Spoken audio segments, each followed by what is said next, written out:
Whakataka te hau ki te uru, whakataka te hau ki te tonga, kia mā kina ki uta, kia mā taratara ki tai. E hi ake ana te atakura, he tio, he huka, he hauhu, ti hei mauri ora. Tēnā koutou katoa, nau mai ki te hui o te Kōrau Tōtōpū, the Long-Term Plan, Finance and Performance Committee, I tēnei rā. Tēnā whakamohio mai ki a au ki te tehi, kai tō tohu manapore rānei mena ke wihi koe ki I te hui. Please let me or Elise know if you intend to leave the meeting. Welcome everybody.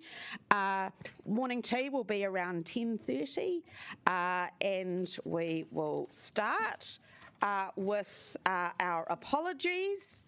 And have I got a seconder for those? Could I just have mine removed because I'm here on time? Yes.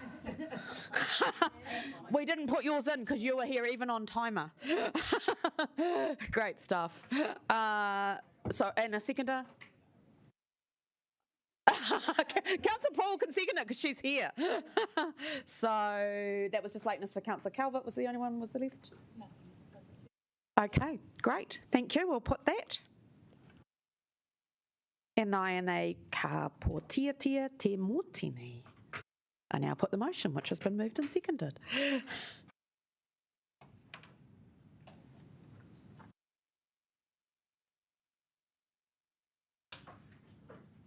I'm voting for. I don't seem to have green ticks today.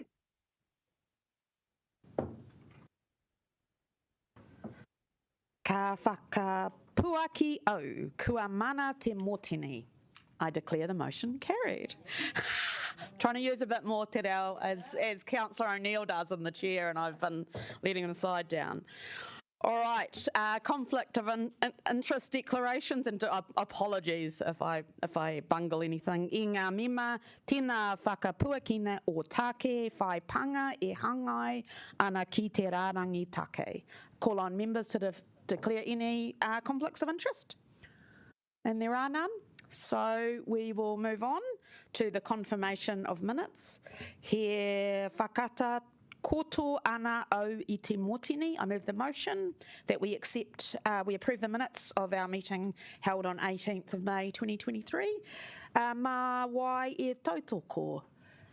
Pauiwi Hohaia will second the motion. E nai ka pōtiatia te mōtini. So I now put the motion, which has been moved and seconded.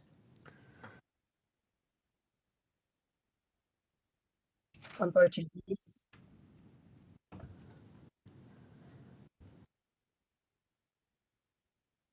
John?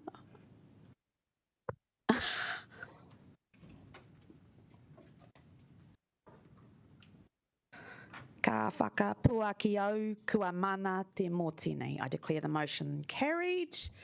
There are no items not on the agenda, and so we will move directly to our one public participant. And I just want to note that this public participant had asked to speak in hearings, and a little administrative boo-boo, and we didn't get you. So Liz, haere mai, you have 5 minutes, including time for questions. Welcome, Liz Springfield. Oh, okay.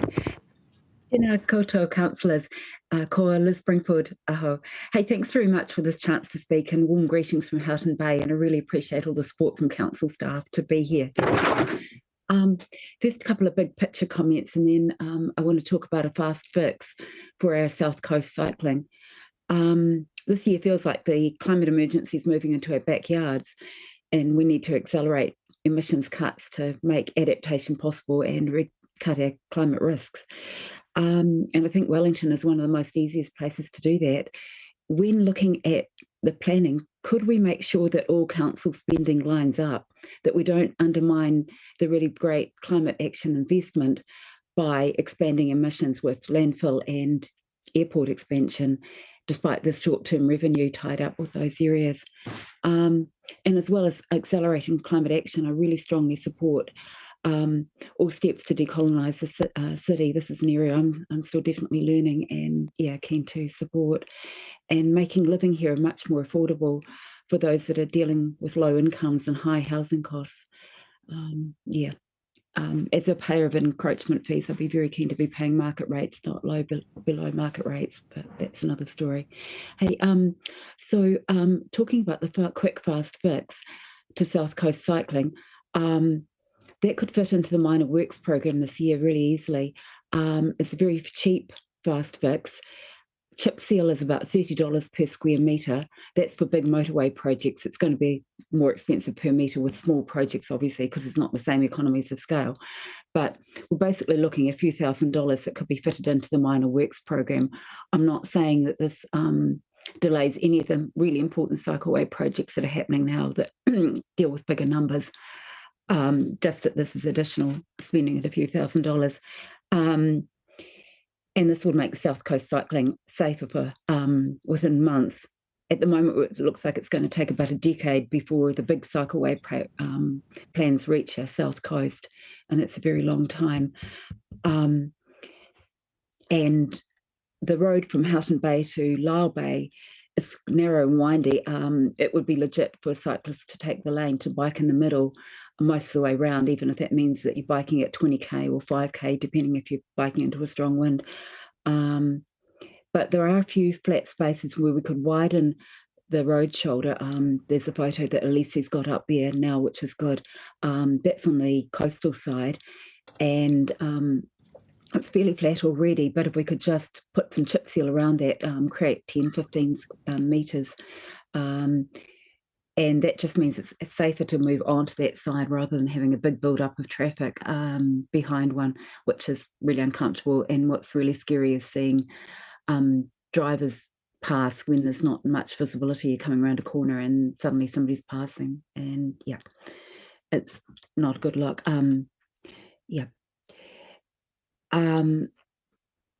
We could do this in 2 stages. We could, the council could draw up the plans and fill in the potholes now, and then spread the chip seal later this year when there's another roading project happening, another quick fix, and that would just make it cheaper because you've already got the trucks out there with the bitumen and so on.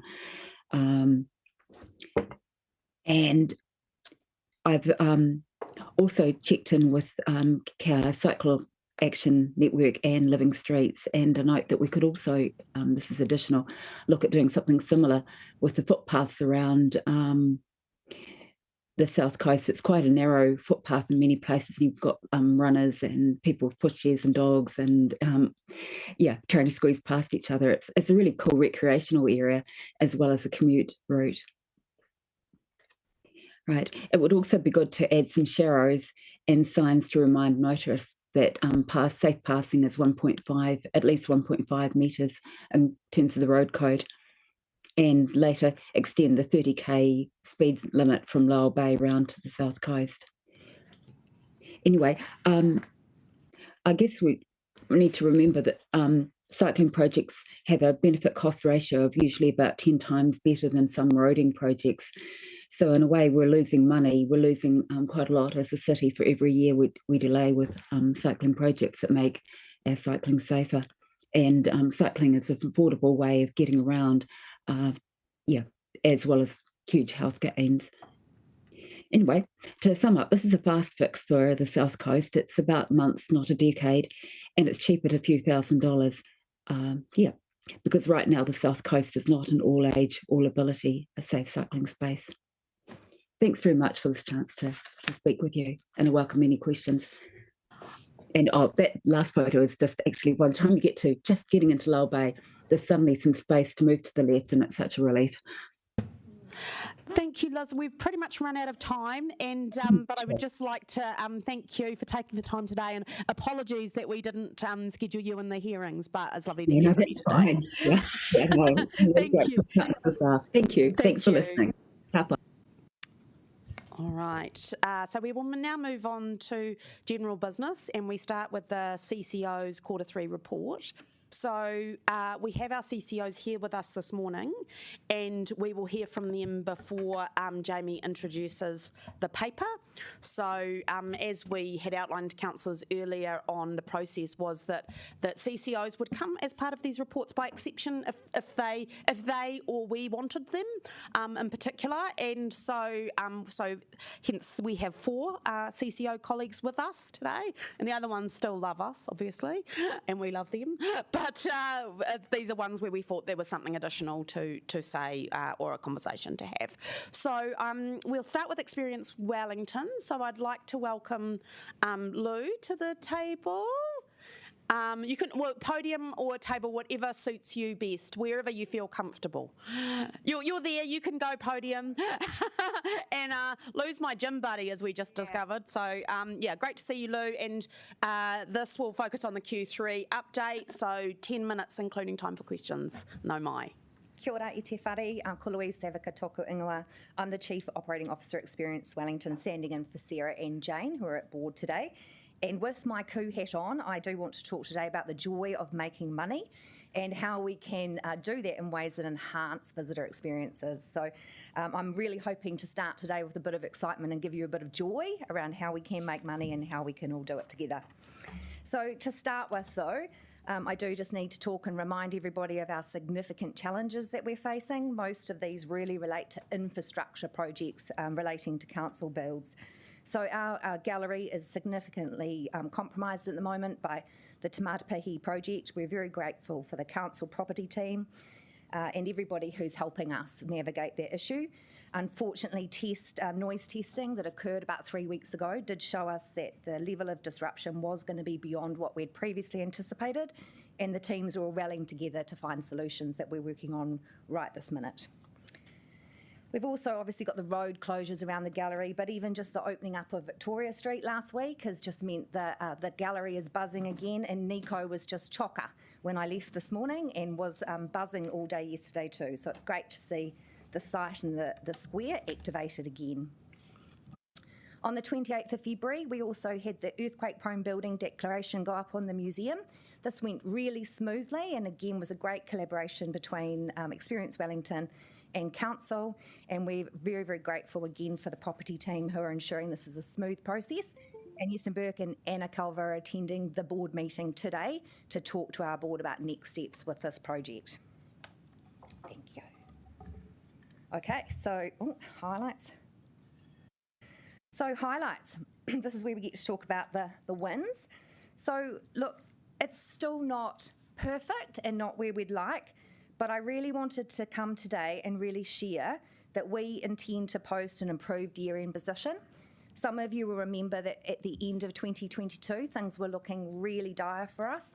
We have worked really, really hard to turn the ship around, and I'm really excited to say that we've done just that, and I'm feeling much less stressed, not just due to the gym, but also because the weight of the world is lifting from our shoulders. So we are looking at posting a near record retail results for the year, and this is just really incredible for us and is a real part of our win that we're going to see for this year. We've also been really careful and restrained around our expenditure, and again, this is really reaping rewards. This is giving us great confidence for the year ahead, and we're starting a wider commercial review and also looking at other ways to drive non-council revenue to support our long-term sustainability. I've got some little examples of merchandise to show you guys later because it is exciting and it's just a good little way of demonstrating how we're linking actual realistic things that are happening on the ground with our new retail strategy and our commitment to grow non-council revenue. We're actually also just looking at finalising our SOI and making some changes to the budget for next year to slightly improve our position because of our new retail results that we've posted for Q3, and also thankfully for council in terms of also looking at that living wage for us today, because that will also really help. Wage cost pressures and inflation continue to be a shared pain point for all. In terms of also our latest results and our new fundraising plans, we're in a good position. So we also on the screen, you've got some lovely images of the Space Place new planetarium. If you have not been up there yet, I recommend you do so. This is just next level projection. So if you'd like to go up and see a show, just let me know. We can organise some seats for you. Just an extraordinary addition, and we're just really excited about the next steps in terms of rolling out exhibition renewal up at Space Place as well. The Capital E Children's Day also had 7,000 tamariki come. It was an amazing event, and overall for the quarter, 100 public programs delivered to diverse audience over Q3. So just extraordinary. So just to recap on then Q3 results, which are in your pack, we're overachieving on the visitation, yay, overachieving on the virtual visitation as well, and the trading revenue is on track and is something that's really just helped to ease our budget position, which is fantastic. Just a quick reminder of the key projects that we're still working on. As I said, Euston and Anna are off to talk to our board about the next steps in the Wellington Museum Strengthening Project. Space Place is full steam ahead. The work with our Story Inc. there, they are doing a really nice job, and the master planning for that site is almost complete. And in terms of Te Pātapihi, this is nearing the detailed design phase completion and continues to be a really exciting project, and we can't wait to have Capital E in that site in 2026. So in terms of the commercial and fundraising culture that I did want to talk to you about, in terms of for this year, we have really focused on developing and approving a fundraising strategy. This approach takes a long time to establish and set up, so we've worked really hard over the last 12 months to get the foundations in place to start reaping benefits this coming financial year. We've partnered with a global fundraising organisation, and we developed a plan with our board and our people. We've landed on our new ambition, which sets out our fundraising purpose and direction, and we're focused right now on redeploying people resources to fundraising, getting people in there as quickly as possible so we can start making and implementing this fundraising ambition. We're excited about this. We're also ambitious, and our SOI target for next year will be 4 times what we've achieved this year, and we're confident that we can deliver it. That'll be just shy of $1 million, and it's just the start. As Experience Wellington is a registered charity, we are uniquely positioned to leverage fundraising, and this will be our focus to drive non-council revenue. This is a little wee picture on there of our little our new retail line up at Space Place. It's a I Need My Space notebook. They're flying out the door, as are their T-shirts. They've been extremely successful. This is also a picture of Emma here on the left. She's our retail specialist, and she's got these brand new bags that's just been delivered this week. And these are all about the branding and culture, communication and messaging, about supporting us as a charity to help deliver vibrancy to Poniki. These are proving really successful and have dramatically increased donations at all of our sites and in our retail purchasing. We've also worked really hard to increase Wellington-based merchandise and makers. We've introduced 11 new makers and merchandisers this quarter alone, and we're also stopping some retailers who are not from Wellington. We're also looking at generating our own bespoke products, like the one in the last slide that I showed you. And the great things about these is that they celebrate Poniki, but they also have great retail margins. So we really enjoy doing those. And here's a wee sneak peek at the latest set to come. So I didn't bring the mobile FPOS, but I can take orders. So the Poniki icons, this is an in-house brand range of little cute icons that our team have worked together on. And it's about representing to you today about how our strategy is to celebrate Poniki and to tell the stories and enhance the visitor experience. And selling things and adding value to our customers, it's not about detracting from our experiences, it's about enhancing the visitor experience. And so this is the little new collection of Poniki Wellington icons, which are super cute. And then this is what they look like when you pair them with a retail item. The pink T-shirts are quite cute. I quite like that one. And they will be up at the cable car museums, no doubt flying out the doors, and will also pop into some of our sites from time to time as well. We've also worked on a new maritime collection. This is also super cute. Here's our new little cute icons. And then this is what they look like. This is my pick for the... going to be flying out the door. That's my pick for the most popular retail item for Q4.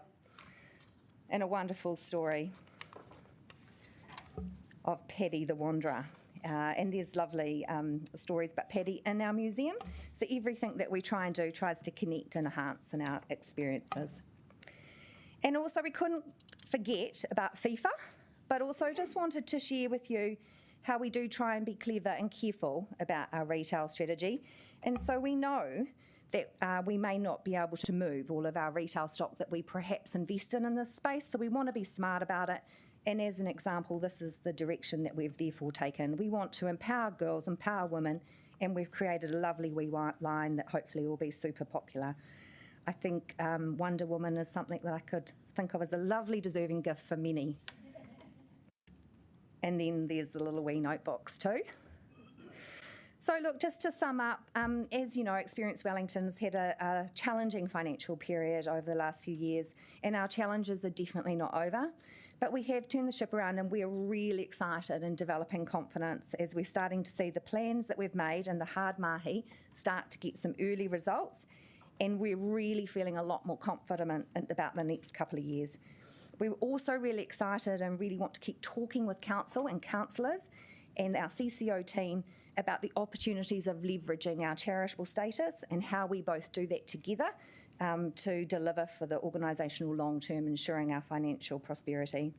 And that is the conclusion of my presentation. Thank you, Lou, and I'm so sorry we are out of time, but we love the merch. Buy some. We got goals as well, so that's exciting. Thank you so much. Thank you.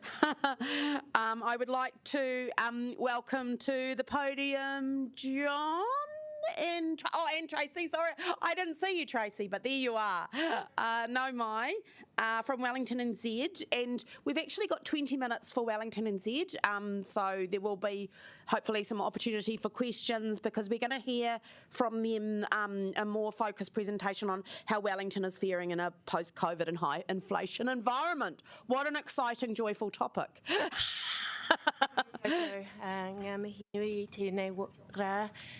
I am not going to say anything because 20 minutes is precious. You want me to, so you can find your right page. John and I have been asked to focus, as Rebecca has said, on particularly how businesses in the city are doing and what that's looking like. Gosh, it's lovely to see so many faces today. And I just want to note as well, how inspiring was that from Experience Wellington, and lovely to see those tie-ins between all of the work of all of the CCOs. We're all here to promote the vibrancy of our city. So, John, I'll stop talking and hand to you. Kia ora tātou. We do have a very short presentation, and I'm not sure how well it's come up. It's been worked on to the last minute, so apologies that it hasn't been probably in your pack, but I'm happy to take questions as we go through and just sort of flesh out some issues. The sort of idea for this, well, first it was Stephen's thought that we might present, but the idea that sort of focused my mind on this was a series of rather negative sort of articles and things that I've seen about our city in the last little while. And I suppose what I was wanting to test in this presentation is how sentiment goes against fact. And the answer is not that well, is the short point. And what I mean by that is that there is an awful lot of negative sentiment reflected in various surveys about our city and about our country, actually, as a matter of fact, because a lot of it's driven by international factors and other sort of macroeconomic factors that are outside our control. But the idea that I was wanting to address here is, well, okay, what are the facts? What's actually happening in our city?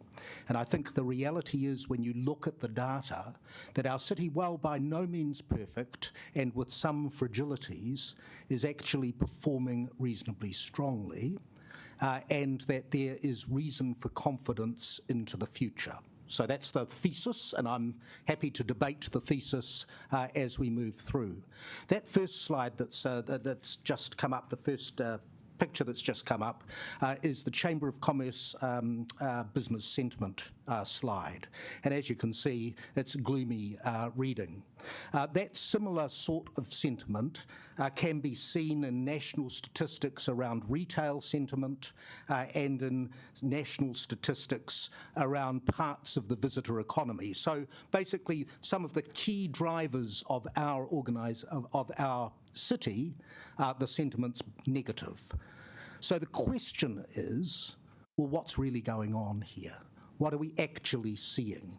And so what we've done is pulled out some stats, and there are masses of stats. And so it's really about finding the stats that are most appropriate to tell this story. And of course, you'll all read, I hope, Brad Olson's Infometric quarterly reports. Am I meant to be moving that? No, I am. Oh, no, oh, sorry, apologies. I didn't realise I was meant to be doing that. Right. So this slide, which looks very busy, has national retail sentiment on it and visitor economy sentiment on it. I've also put a little, because it's national retail sentiment, we had a chat to Greg Harford, as you know, the head of Retail New Zealand. He's made a fairly tough assessment of how things are in the retail sector in Wellington.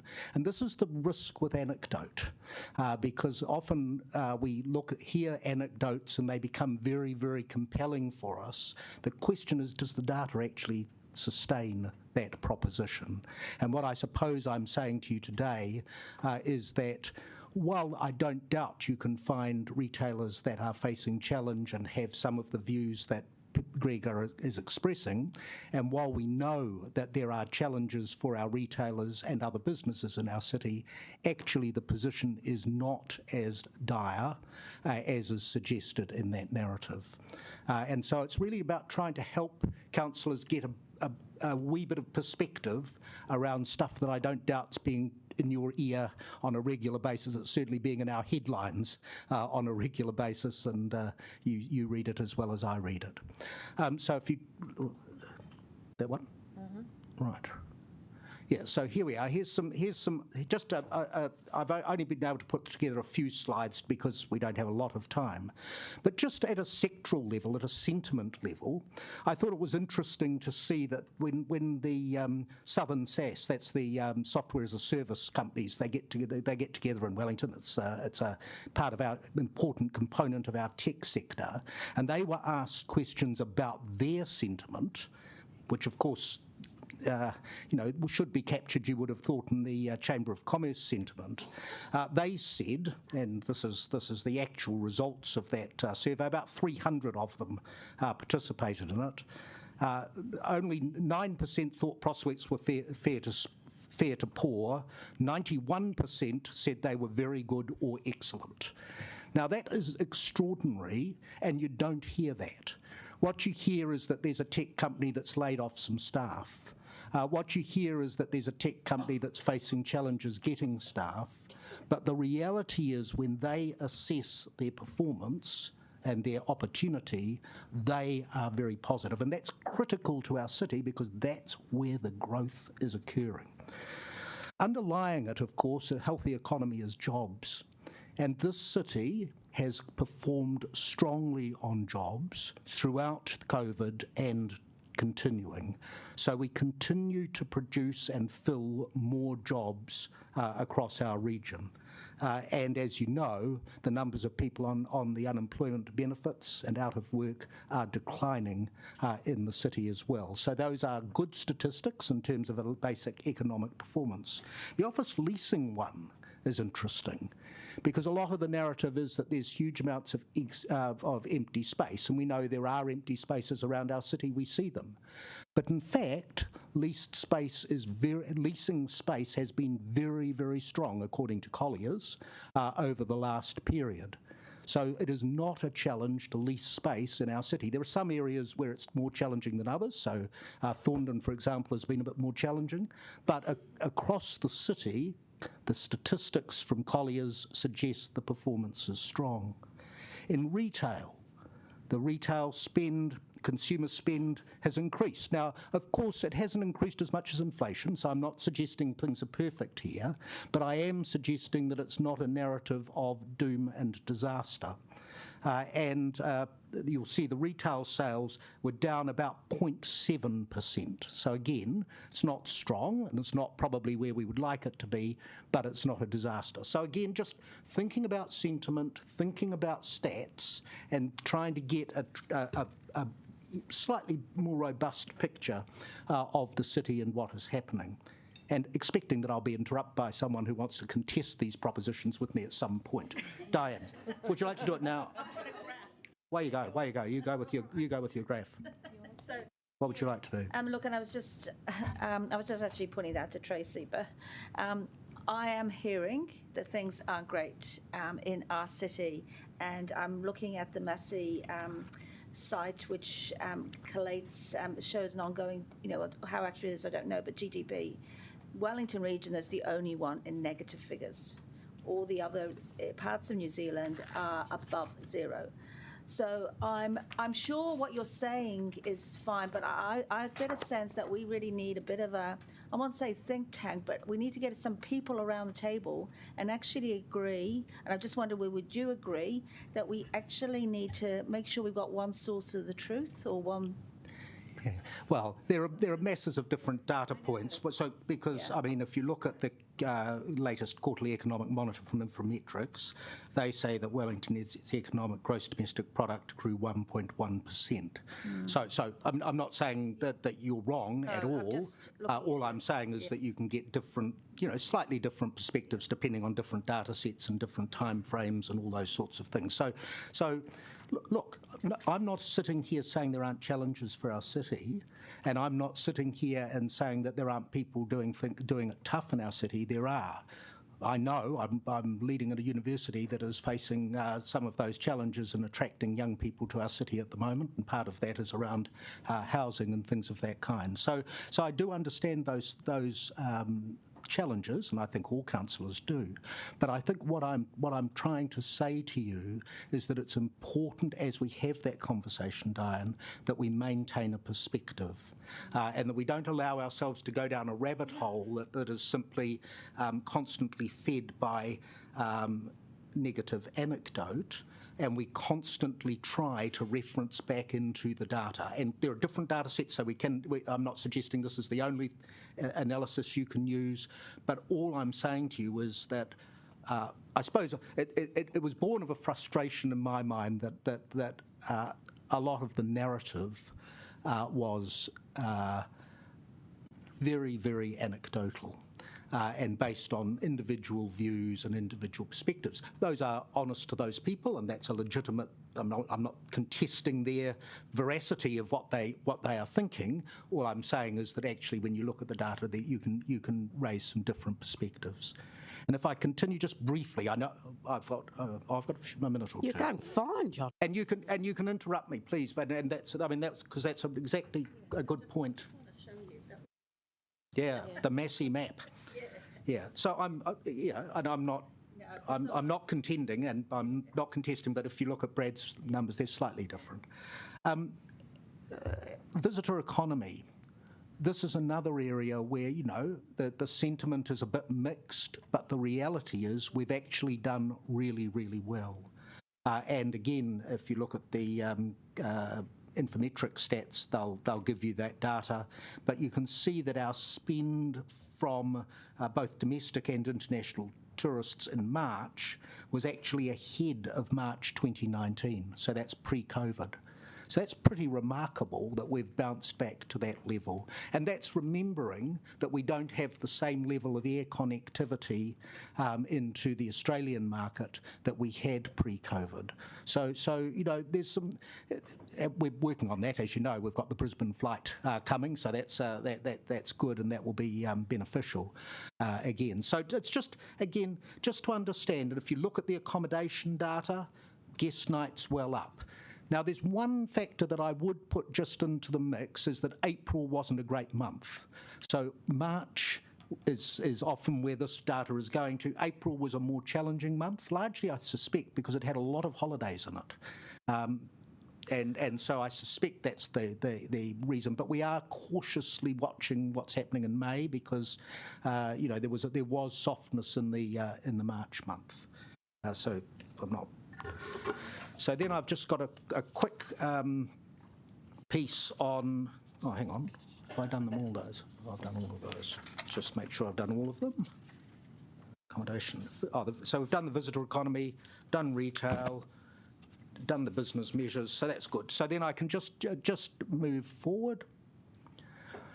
And so the way in which I'm thinking about the way in which we're thinking about this is that we have a challenge, which is a shared challenge of everybody, which is to deliver the future while maintaining the vibe and energy of our city, which goes to exactly the point that Diane was making. And that's not easy. That's always going to be challenging.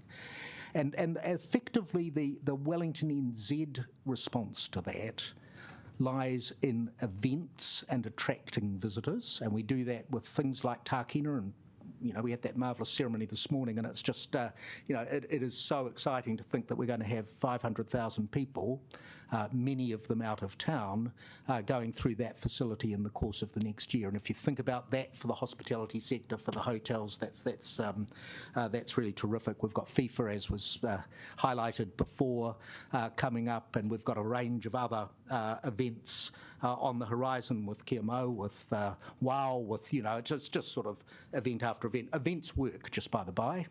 Yes, we invest money in them, but they pay a very significant dividend in economic benefit to the city. Tech sector, I've talked about the sentiment of the tech sector.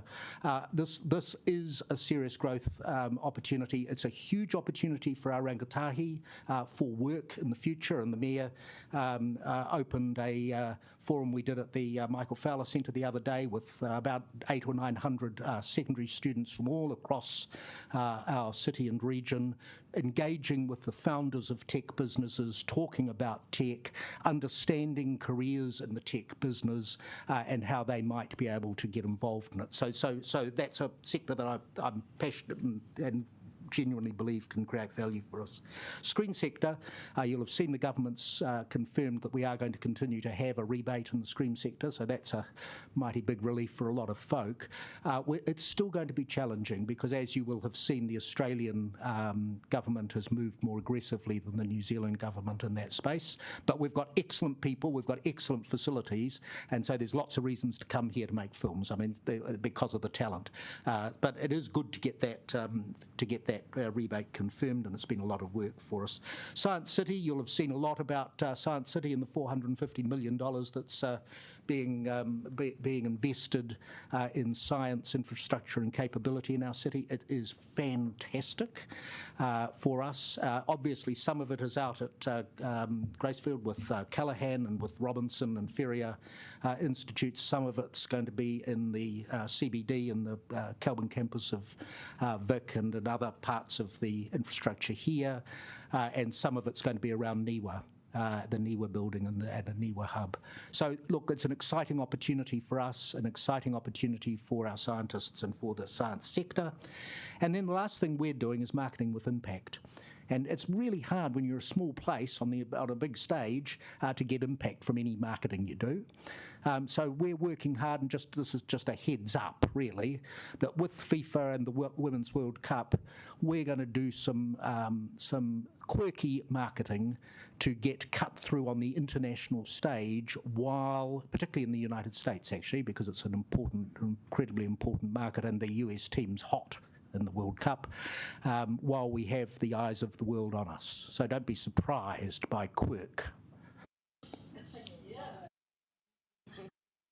The last slide there, just in case you thought we didn't know about Q3, is just an update on. No, this isn't quirk. Not Quirk 3, no. This is just an update on against our year to date. The only thing that we may just fall slightly behind is revenue from non-council, but it's only going to be slight, and it's largely a result of CHQ's revenues, particularly from government and private sector, having been much more challenging in the last quarter. Thank you, and I'm very happy to take questions now. Later, when you've had a chance to. I've got a few already. Councillor Young. Hi, John. Thank you very much. I've got a couple of questions sort of related to what you've been saying. The first one is about hotel beds. I think you told us at one stage we're 1,000 beds short, and I recently went to the opening of, I don't know how you say it, the one in Lower Tory Street, TRIP.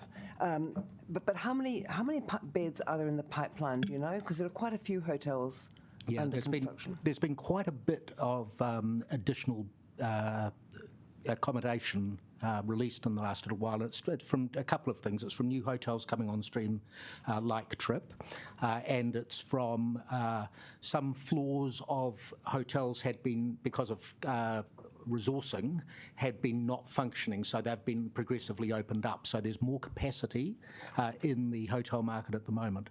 Having said that, the challenge of 500,000, well, it's not 500,000 because it's only a percentage of those are from out of town, but nonetheless of the visitor attraction of Tākina and accommodating them remains, and there is still a case for further investment in hotel infrastructure in our city. And obviously there's discussions, as you know, around various opportunities in that space. So then thinking of resourcing and thinking of restaurants, so a lot of restaurants, they used to be closed on, say, Sunday, Monday nights, but now it's Sunday, Monday, Tuesday and some Wednesday. Yeah. Is the staffing issue coming right, or is it still abysmal, as someone who likes to eat out? Well, I think you're right that there is still a staffing issue, and if you look at that sentiment, that material at the front of that little presentation, what you'll see is driving a lot of that sentiment is challenges in getting staff.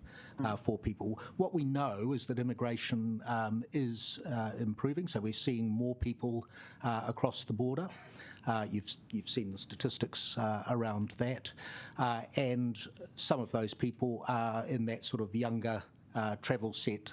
They've had difficulty, I think, getting into the country in terms of our immigration settings. Won't come here for the next couple of months, would they? They'd have to be mad to come here for the winter. Well. Anyway, so I think it is still a constraint, Nicola, but hopefully it's one that we are working through, and we are very actively looking to attract talent to this city. And so we have a range of campaigns that are doing that, and we will continue to do that, notwithstanding the immigration stats that you see. Okay, thank you. Councillor McNulty. Kia ora, John. I was just wondering if you guys count transport data. One of the interesting figures I saw from Thomas Nash is that they have Metlink ridership at 97.5% of pre-COVID, and if you can draw any conclusions from what that might mean. Yeah, if you look at the Poniki Pulse, which is the report that Anna Calva puts out with her team, you'll see the transport stats in there. I didn't replicate them in this little pack because you've already got them. The transport stats are looking more positive, and that is good.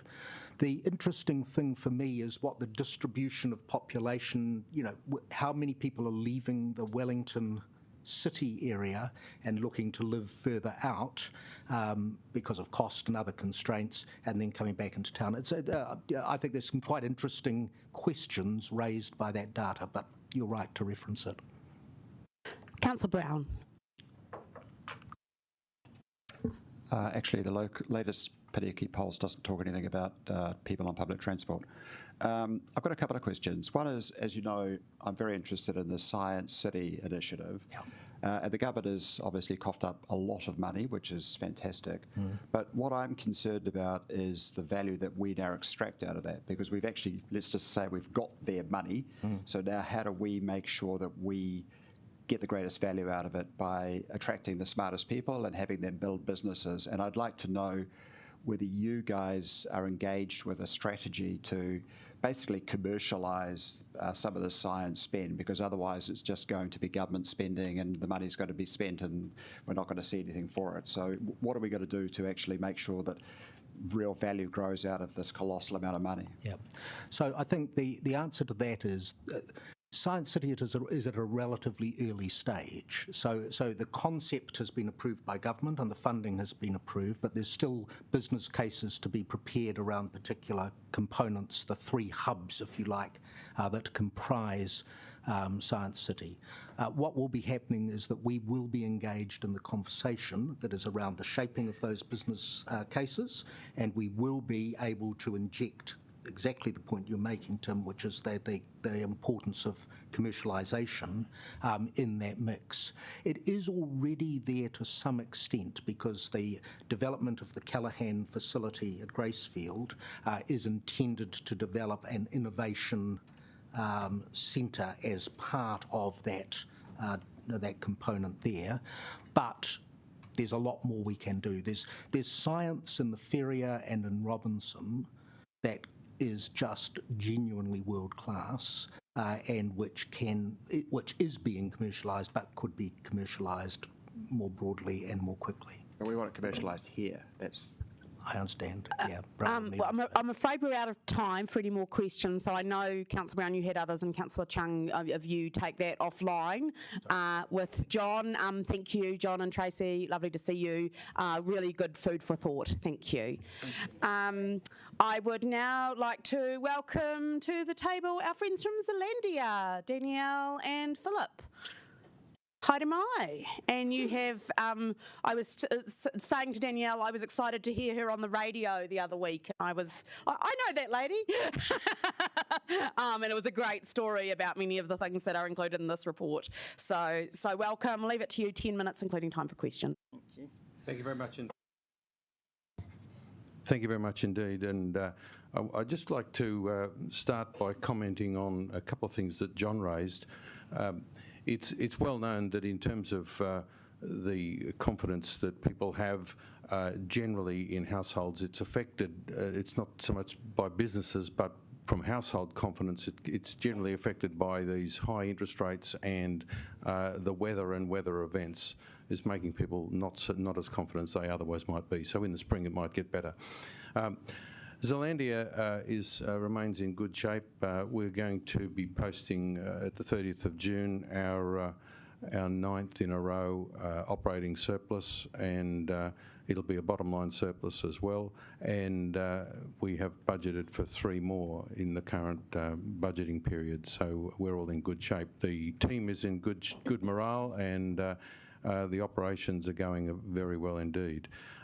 We have our AGM, which is planned for around the 30th of October, and we're this year looking to have it at Takina because we have so many members, and so we probably need a bigger venue than we have actually on site, and we want to keep everyone safe, and we're planning a special event associated with the AGM, and we'll come back to you on that once we've got that locked down. So very exciting and very happy to support Takina.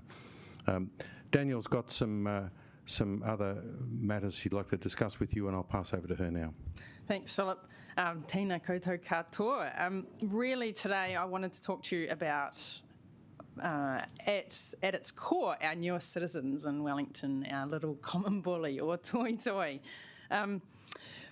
This last quarter, we've had a big focus on freshwater. This has been continuing. Over the summer, we had a marketing campaign focus on breathe, take a moment in nature, restore yourself.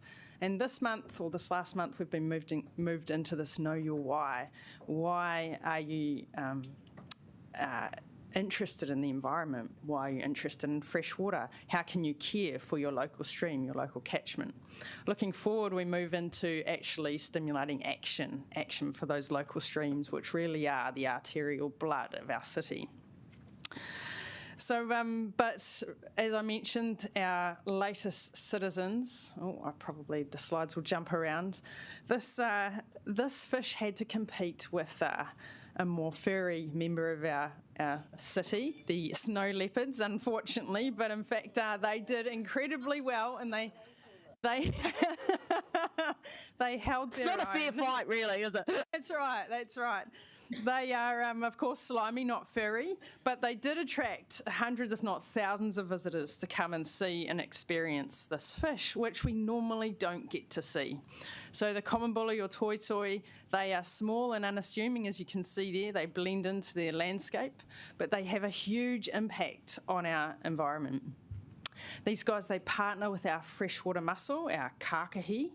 The kākahi sneezes out its glycidia. The glycidia attach onto the fins or the gills of this fish, and then eventually it drops off and grows into its own freshwater mussel. And of course, those freshwater mussels can transform the water quality of our systems. And in fact, reflecting on Councillor Brown's comment about commercialisation, like these types of species are often under-recognised as the important roles they can have in cleaning up these types of messes that we leave as a result of urbanisation.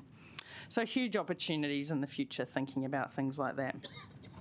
So with projects like this, we create a full wraparound, so our efforts focused on tamariki aim to inspire children to look beneath the surface. And of course, it really is a focus on the unrecognised or the under-observed things in our landscape. So a huge success, those fish swam free last week.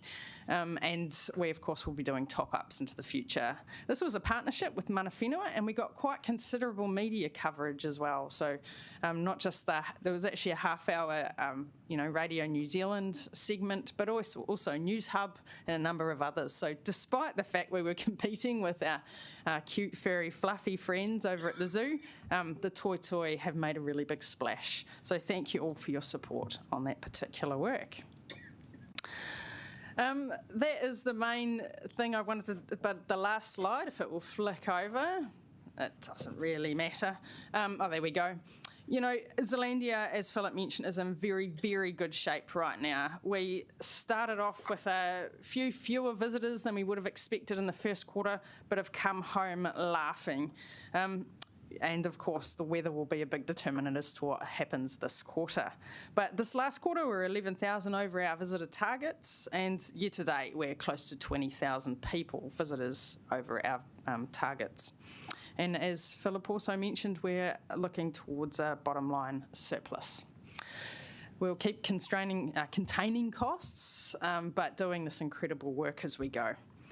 Looking forward, of course, we've just achieved Toitū Carbon Zero for our 8th year running, but we are looking over the next year to move to Scope 3 measurements as well. And I know that's something of interest to the Council, and we'd love to share learnings as we head on that journey with a company called Persephone. And of course, Tanglewood House is marching along. So that's on track for completion this next financial year. That's me. So any questions I'm happy to take. Yes, I have one from Councillor O'Neill. Great. Kia ora, congratulations on the surplus, and I went to go and see some of the toitoi as well. It's such an amazing project. My partai is around preparation for, do you have any strategies for getting the FIFA lovers out into Te Taio? I know it might not seem like the same target market, but how are you going to mobilise that crowd? Yeah, absolutely. So, we will have lots more visitors into Wellington. We sit at number 2 on TripAdvisor, which is very, very helpful. But of course, we will be meeting that market with fabulous tours, so we'll be making sure that we have the capacity to deliver. It is out of season for our tour delivery, but we are retaining those guides, etc., in place to make sure we are there. Mainly our marketing strategies, social media and so forth, online geotagging, and that will continue with force through FIFA. I don't seem to have any other... Oh, okay, yes, Councillor Paul. Okay, I brought this up last week, but I'm going to bring it up again. I was really distraught to see poor Polder the Kiwi in the Miami Zoo being tortured by those zoo handlers. So did that bring up any conversation for you guys? I mean, I know you like the best of the best when it comes to protecting biodiversity, but did it bring up any conversations about like protecting our native manu? Were there people donating or trying to get more kiwi, or what kind of happened when that national conversation was happening? Yeah, there was lots of conversation. We were tagged into a lot of commentary and conversation on that. You know, we just got in behind Doc there. They did the right thing. They had that conversation with Miami Zoo. And in fact, we saw a really great outcome, which was a sensitive and responsive, you know, okay, we've done the wrong thing here. Obviously, we'd love to have seen that never happen in the first place, but that responsiveness is what we need. So, yeah, we're a tight-knit conservation community. So together, I think that's where our voice shines. I think for us it also highlights that, you know, there are things we can do better on all ourselves, such as, for example, our cats' impacts on wildlife. We see that in the halo around Zealandia. So these are the sorts of conversations that it's sparking now. Thank you so much. Great to see you. Really appreciate it. Thank you. All right. And lucky last, Karen and Craig, the zoo. No mai haere mai. That the winner of the beauty contest between the toy and the and the snow leopards, but beauty comes in many forms. Thank you. You have 10 minutes, including time for questions. Cool. Try again. Kia ora koutou katoa, ko Craig Ellison toko ingoa. Thank you, Madam Chair. And quarter 3 for us was really about the snow leopards. So we'll take this opportunity to do a bit of a deep dive into the results of the opening of the snow leopard habitat, but also just to reflect on some of the insights we've gained and reflect also on the importance and the support that the council gave us to allow this to proceed. I'll talk about visitation and then just some final thoughts, and Karen will talk about other bits and pieces around this. But if we look at visitation, these numbers were massive. It's the biggest month we've ever had, and it's been really a fantastic story of a reflection of you make the investment, you do it with care and precision and planning, and it reaps the rewards of getting those visitor numbers. And bear in mind that the actual habitat only opened on the 12th of April. It wasn't a full month, so extraordinary and wonderful to see the community support that we were able to gather. But also it then extends into our performance for the year, where we are in terms of total visitor numbers, and considerably more than the same period last year. So again, that's a progression on getting closer to our target. We're pretty keen on that 250,000. Just as a general figure, so that we actually do make a difference for the city. But also reflecting on that, why do people come? And it is a third of the visitors surveyed reflected on the snow leopards. So we invest in these new habitats. We do a very, I think, focused and well-designed advertising media campaign, and it bears the fruits that we get increased numbers, we get increased interest, and we get interest not only from our very supportive community in Greater Wellington, but internationally as well.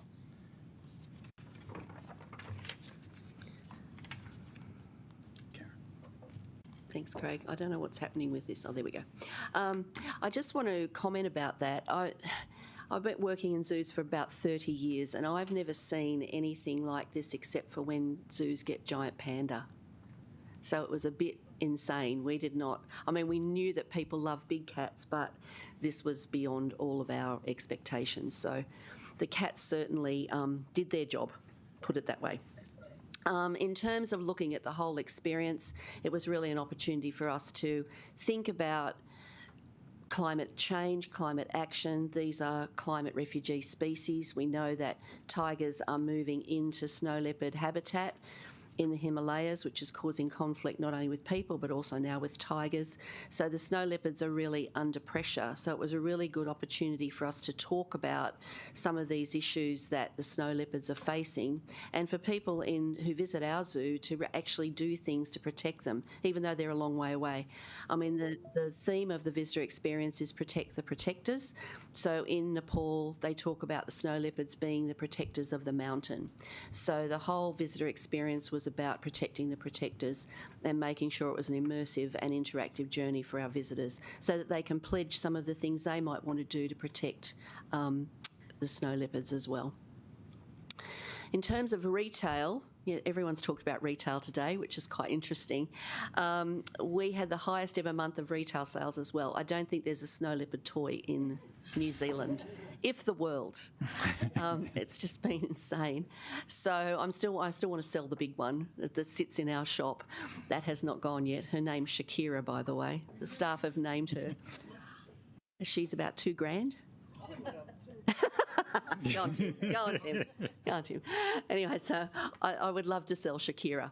But anyway, so to date, we're way ahead of our retail targets, which has been fantastic. And I think, as other people have talked about today, as Lou mentioned, having retail products that actually talk to the context of what people are experiencing actually means people want to have those mementos. And so it really does make the whole experience come together. So we're way ahead of our full year target, so I'm expecting that we will have a good result for retail. And of course, we are very sensitive when we put retail in our shop around sustainability. We went with the snow leopard toys that have no plastic in them. Actually, they do have plastic, recycled plastic in the stuffing, but we made sure that we didn't have a lot of single-use plastics in any of the retail. The little badge on the left was designed by someone in Wellington, and they were all made on recycled wood, I think from the High Court.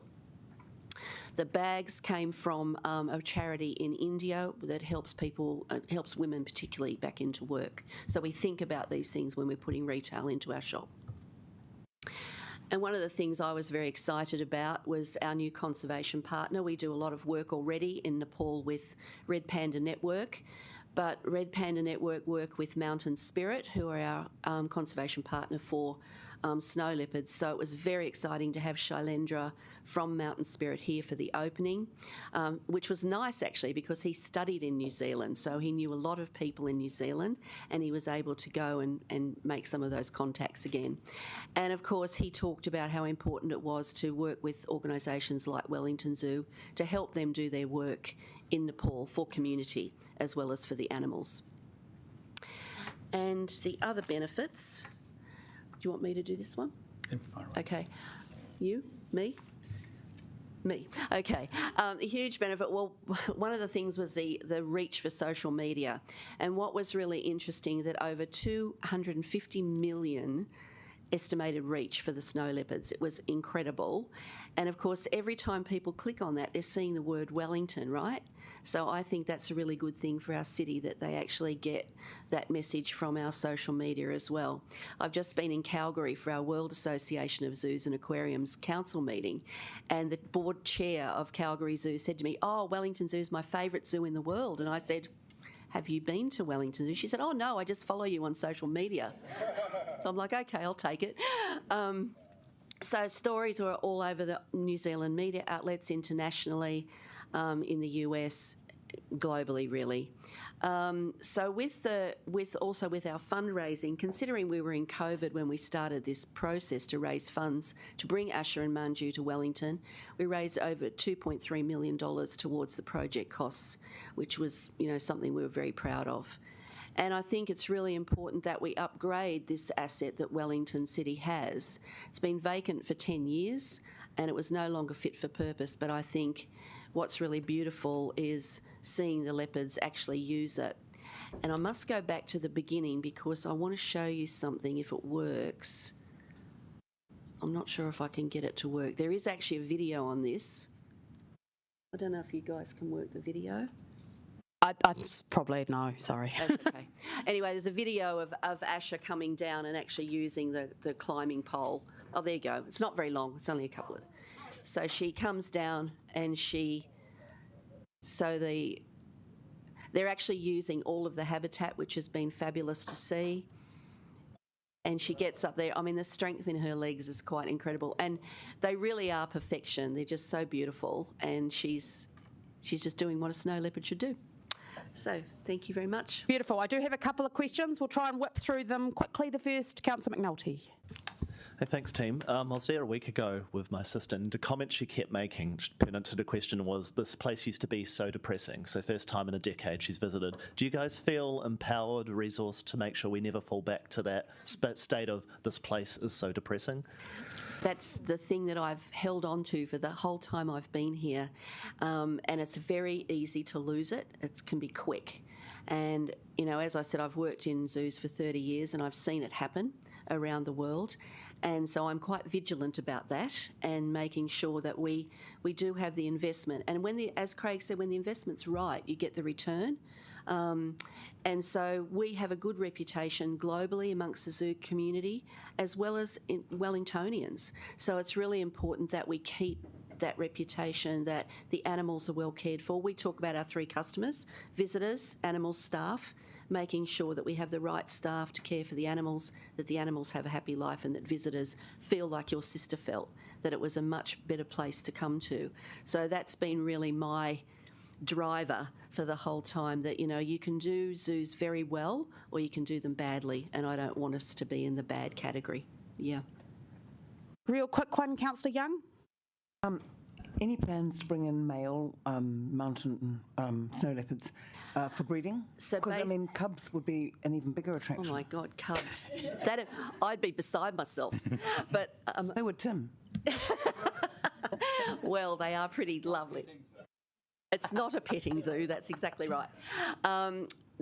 Basically, when we have critically endangered or endangered species around the world, they're in what we call managed populations.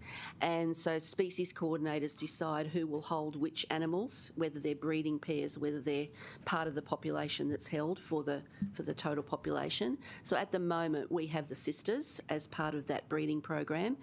Not to say, I mean, they're only 2 years old, so it's not to say in a couple of years the species coordinator might say, we want to send you a male, we want you to breed, but that's really down to them. So it's all managed scientifically. We don't just go, oh, we want a male now and have cubs. Doesn't happen that way. Yeah.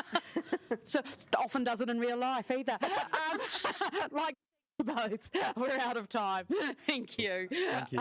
And thank you for the investment, I might say, for the snow leopards, because it's been on the cards for a long time, so it's really nice that it's been so successful, so thank you. Wonderful, thank you. I just want a quick update on timing, councillors. I would like us to get through this item before we have a quick morning tea, and we are going to have an early-ish lunch at 12 o'clock, so just so you know where we're going. Let me look at my notes.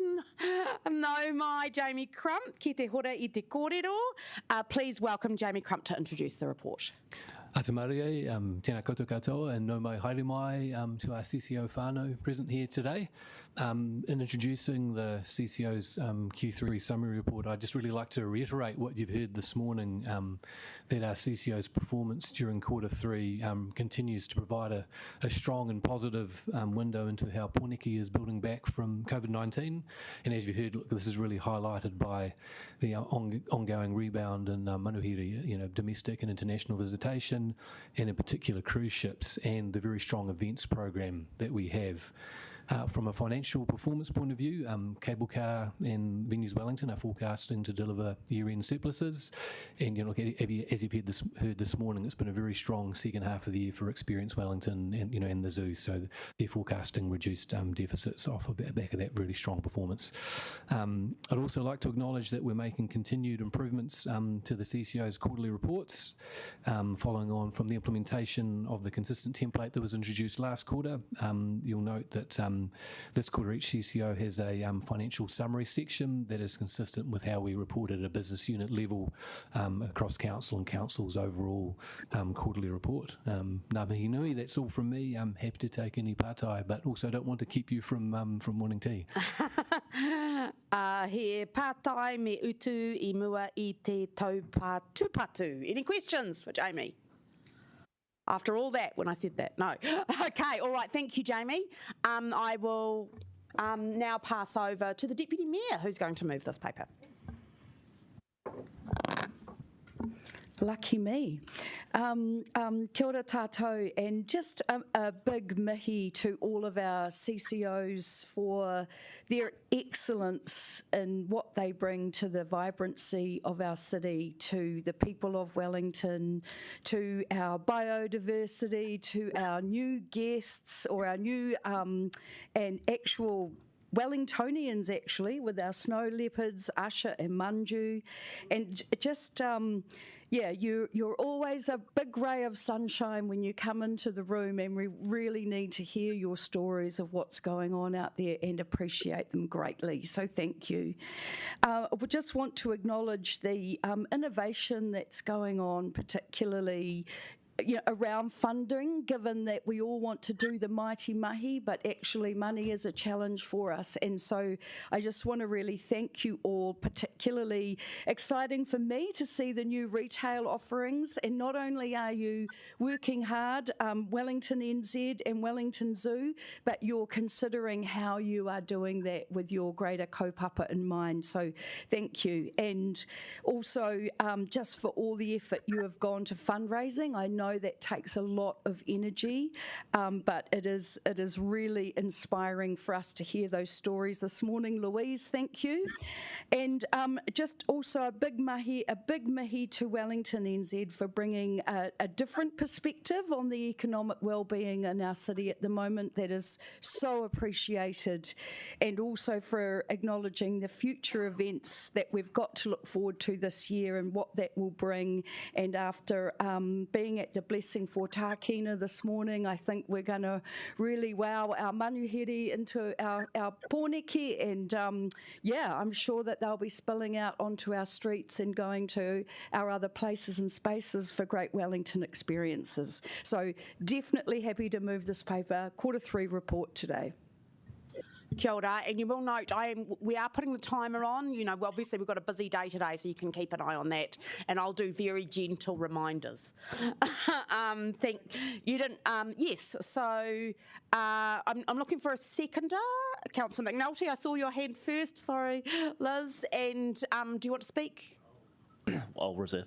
I think that's Councillor Free wishes to say a few words. Yeah, just a very few. I'm so thrilled that the snow leopard's gone so well, and really want to acknowledge Karen and Craig and the whole zoo team for holding fast to this vision. It's been like I was on the zoo board 5 years ago. It was the top priority for the zoo's capital development then, and I just think it's really nice to get to this point where we've had it open, and it's been such a brilliant success. Thanks. Kia ora, Councillor. Is there any more debate? Doesn't look like it. So I don't think we'll require a right of reply. E nai nei ka pōtiatia te motini. I now put the motion, which has been moved and seconded. If you could vote, councillors.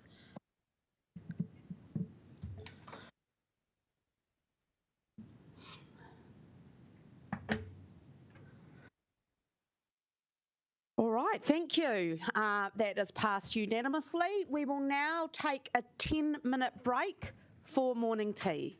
So we'll be back, at 5 to, we'll come back. Thank you.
Move on to item 2.2, the Q3 performance report. No mai, Stephen MacArthur. Ki te hora I te kōrero. I'm going to hand over to the team, Chair.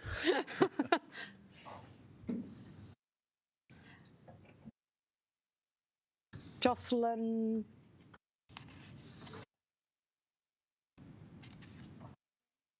And James. Sorry, that took me a minute.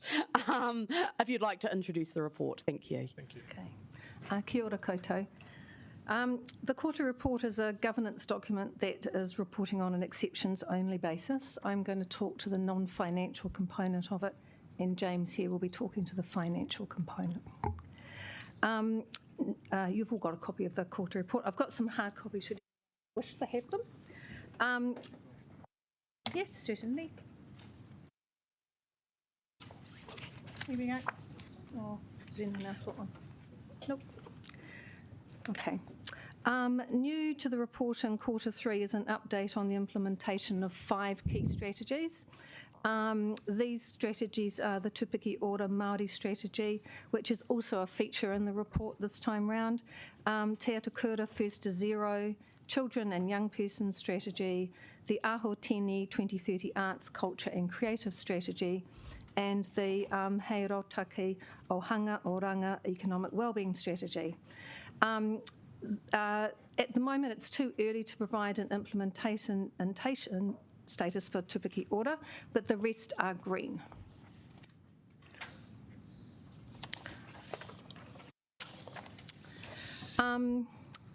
The overall message for Q3 is really as steady as it goes. We are we've met headwinds, as we've already heard, in terms of inflation, and there's also a tail for COVID.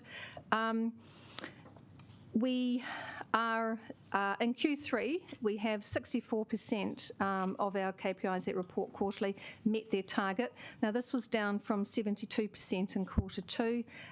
This really relates to 5 KPIs in particular.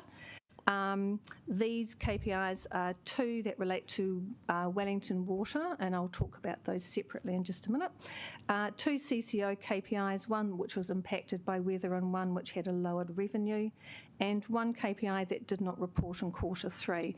This was the graffiti KPI, and that was because at the moment they're centralising and streamlining the ticket logging process, and they haven't yet got full assurance over their data, but this is expected to be green at year's end. Wellington Water voluntarily put 2 KPIs to red status. These KPIs related to drinking water standards, and they did that while they're completing a compliance audit as part of new regulatory requirements under the new water services regulator, Taumata Arawai. Wellington Water assures us that the water quality is unaffected and all water supply was and remains safe. So in Q3, as I said, there were 64% of KPIs that met their target. This is 1% up on the same period last year. We had 63% last year, and we're actually predicting a slight improvement in performance at year's end. Last year, we had, get my figures right, we're predicting a 59% improvement at year's end over the 21-22 year result, which was 52%. The sort of performance challenges that we're incurring are similar to Q2. That's resource availability, waste diversion, consenting and code of compliance. And as everyone knows, this has really been exacerbated by significant weather events. Unfortunately, we can't control our weather. We have provided support to cyclone-impacted areas, and also resource demand from within those same areas have impacted us in terms of this speed of slip remediation work. We encountered the street lighting issue. This is a significant challenge, but we're managing it, and we continue to respond to all dangerous hazards on our roading network within a 2-hour response window. We've already heard that CCO performance has improved. We had a great CCO report back. We believe this period, 11 of the KPIs reporting from CCOs, 9 met their target. That's it pretty much from me. We'll take questions. We've got officers in the room that pretty much covers all the spheres of our report. So are there any questions? Are we having should we do finance and then you have questions on everything? James. Thank you. Kia ora, everybody. I think the main points in the Q3 report is that the deficit year to date, 56 million versus a budgeted deficit of 60 million, which is 4 million better than budgeted for, but we're forecasting to a big swing towards the end of the year, mainly driven by escalating costs across the board, especially in the contracts and professional services areas. A lot of these, the forecast was done beginning of or end of February, so it's 4 months old. As we get closer to the end of the year, we're seeing that we probably won't spend as much as we forecasted, so the deficit will be smaller than the forecasted deficit. We just cannot quantify that at this point in time. I think the highlights there is that revenues in the parking area is down, as we all know. That is set to continue. That will hit us. Personnel up on budget because of the union settlements, increased costs that wasn't budgeted for. In the contracts and services spaces, we've got a lot of the slips and those kind of costs that came through. Professional costs, it's forecasted to be overspent, but I think that we won't be able to spend that. We've asked businesses to really go and look at these spends. They always do, but just to make sure that in the current environment that we spend efficiently and effectively. Same in the other areas. General expenses quite a bit higher because of legal costs as well as insurance costs. That is far higher than anticipated. Depreciation is driven by revaluation costs and then also accelerated capitalization of work in progress. So overall, as I said, we're forecasting a deficit over the budget of 13 million, but it will be less than that in the end. Thank you both. He pātai me utu I mua I te tau patu. So does anybody have any questions? I know I have one already from Councillor McNulty. Kia ora. This is a follow-up from my question in the Q&A from earlier in the week. So the new parking solution is geared much more around enforcement, and I noticed we've got the drop-in trips, which means yay for less carbon release, but it also is impacting our ability, obviously, to fund further carbon reduction initiatives. So what is the plan around improving the actual utilisation or occupancy, given that this new solution's more around enforcement?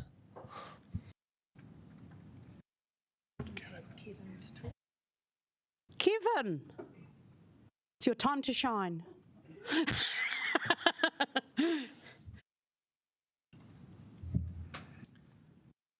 Morning, councillors. I think it's probably a broader question than just a parking-related one, so I might actually pass this on my other colleagues, because while parking is, and in my answer what I was saying there was that the parking system and the replacement parking system that we're bringing in the future, that will make enforcement of vehicles that are parked on car parks will improve that and improve our ability to manage turnover for vehicles that are there. But as I mentioned in my answer, it doesn't necessarily attract vehicles to the car park. So there are other issues that I think that and as we've referred to, it may be that people's lives have changed in terms of since the COVID, so we aren't getting so many people visiting the city in the same way they were before. There are a number of factors that are going on. What parking can do is just deal with what appears in front of it. So, but I'm happy for other colleagues to make other comments. While you're there, Kevin, we have a question from Councillor Paul, so let's deal with that one, and then any other answers to Councillor McNulty's question. Oh, thank you. I was just going to ask, I saw that Auckland Council are making revenue from cameras ticketing people driving in bus lanes. Is that something that we have a plan for and that we can look into? Yes, it is. And part of the new solution is also the ability to place static cameras around on particular bus lanes, for example, so that the bus lanes will become monitored 24/7, not just when we have got parking staff available. So part of once that solution starts to roll out, that will also include the rollout of cameras. And is someone else coming to answer the rest of Councillor McNulty's? Liam, are you coming? No? Anyone?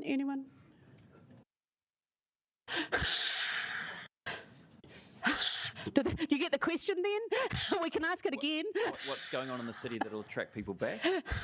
Was that the question, sorry? I guess it's more around we're putting a parking solution in that's on the enforcement end, but we're falling well short of our utilisation targets. So what can we do on that side so that we have the sufficient revenue to keep going with the climate programs that we're putting forward in those other types of areas? I mean, through you, Madam Chair, very generic answer from the Chief Planning Officer, certainly not the Chief Entertainment Officer, but I'm quite...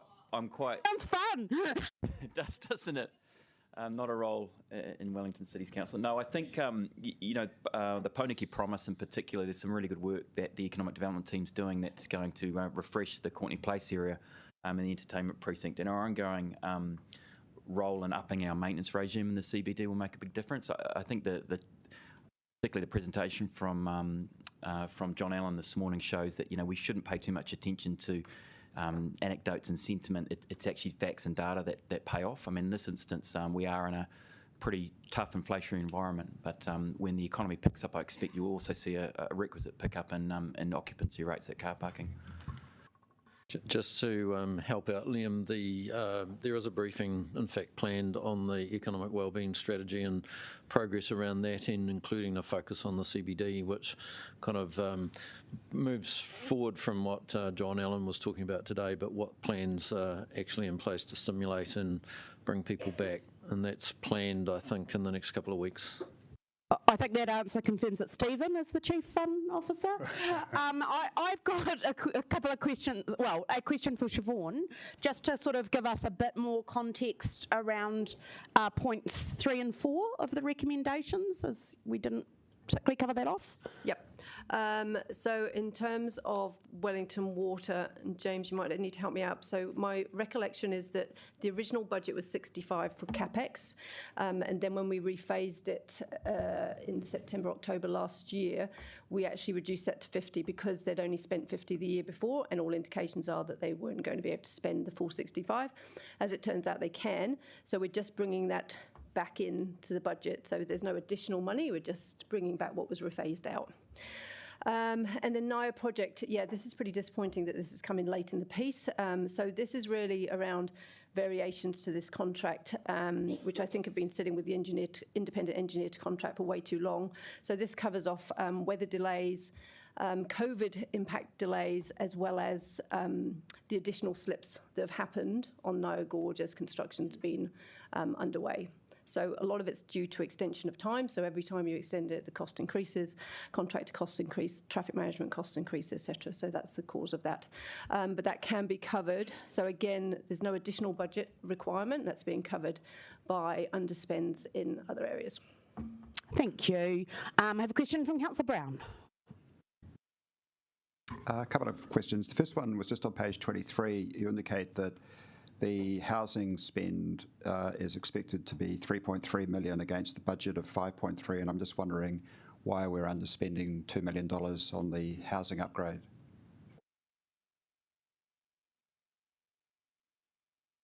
I've got another question, by the way. That's my first one. First of all, there's a contest for who gets to answer it.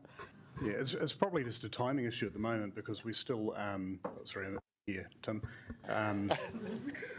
Yeah, really it is just a timing issue. We've done seismic assessments of all of our venues. We've prioritised those particular city housing complexes of what needs to be upgraded. So, and we're working through a procurement process. So really it is timing.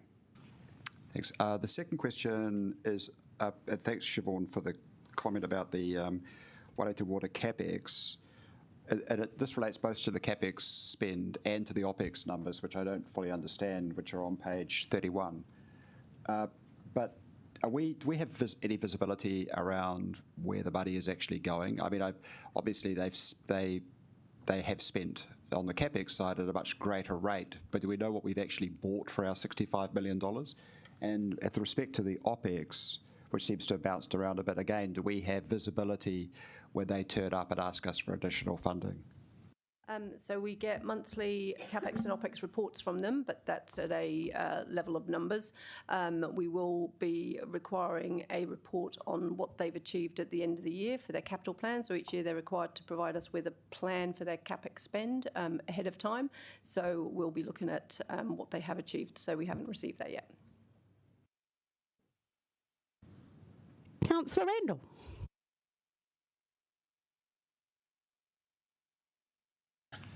Thank you.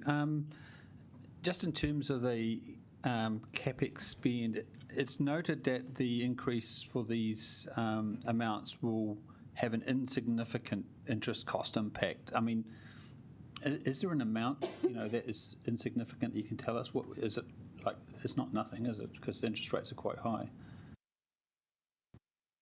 I don't have those numbers in front of me, but I can certainly get them for you.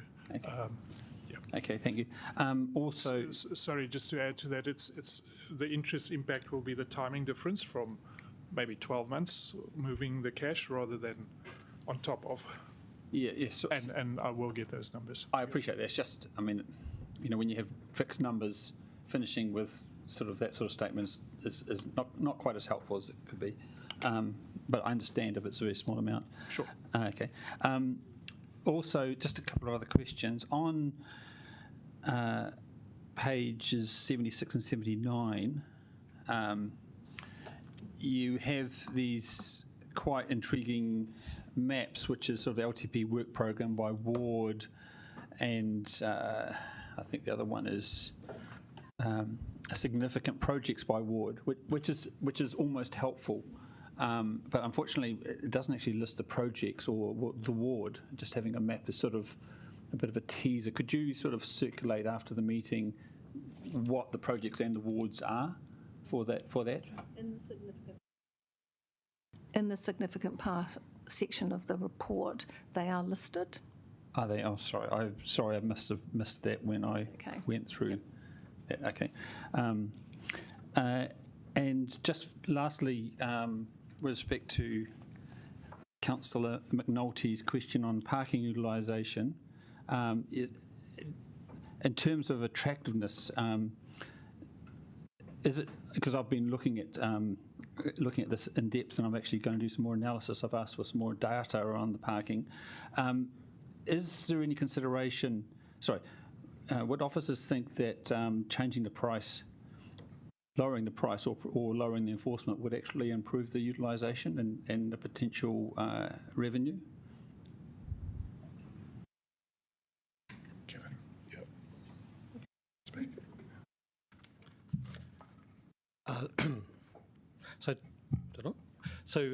Look, we have gone down this road last year. So in March last year, as we were coming out of COVID, we dropped the price of on-street parking from 5 o'clock in the afternoon onwards and all weekends. So we dropped it down to $1 during the weekends for all of those times. We didn't really see a huge increase in occupancy as a result of that. At the time, we would have expected to see perhaps an increase in occupancy, particularly in the weekends. There was a very marginal increase in occupancy during that time. And we ran that from March to June in last year. Yes, but I'm just thinking about. Yep. Okay. Thank you. I have got another 4 councillors on the question list. I just want to 5, but I just want to note that we, as I've mentioned to you in the email, we don't have an unlimited amount of time for questions. So eventually it's going to get to the point where I'm going to put a line under it and we can, this is just quarterly reporting for noting. All right, Councillor Pennant, I have you next. Thank you. Sorry, I was a bit provoked by the officers. This thing about parking utilisation, it's actually a good thing that it's going down from my perspective. And so the question is, it's not a speech. The question is, I don't know who answers it. Is it, Andrew, actually, we need other sources of funding, not that, and neither from waste as well. So not a question, Councillor. What will we be doing about that particular issue in the long-term plan? And also I'd like a policy response about this too, because it's a bit of a concern. As we work through the financial strategy, one of the key recommendations that came out of the KPMG balance sheet review was to look at alternative sources of revenue. However, we are limited in what we can do there.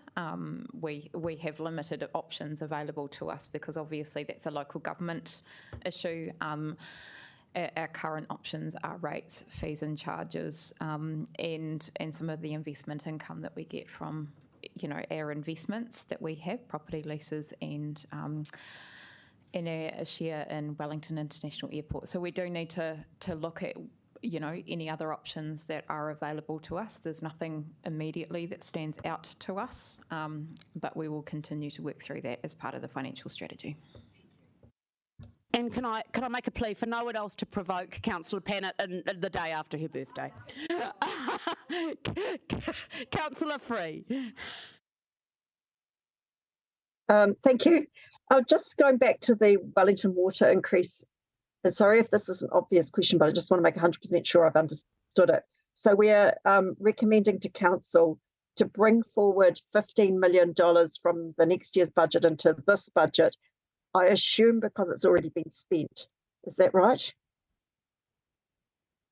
Yes. And in that case, I really do support Councillor Tim Brown's point. If it's already been spent, can we please have a breakdown on what it was spent on? Even if it's down to the broad categories. I'd really like to be assured that I know where our money's going. I'm sure it's going to great things, but is that possible? Yeah, we all asked for that, Sarah. Well, okay. I think your question's been answered, Councillor. Not really. Sorry, but it hasn't been. It has. All right. Have you got any more? No? All right. I'll go to Councillor Brown. Building question. On page 33 of the report, I noticed that the building consents and code of compliance certificates are well below target. Especially the building consents are almost only half the rate of target. Is there anything being done to improve that? And I recently went to the Dwell new housing over in Kilberty, and they have a major problem with the slow consent provision. The 19 units were empty. The new building site, which they have, is vacant. Yes, anyhow. So Liam.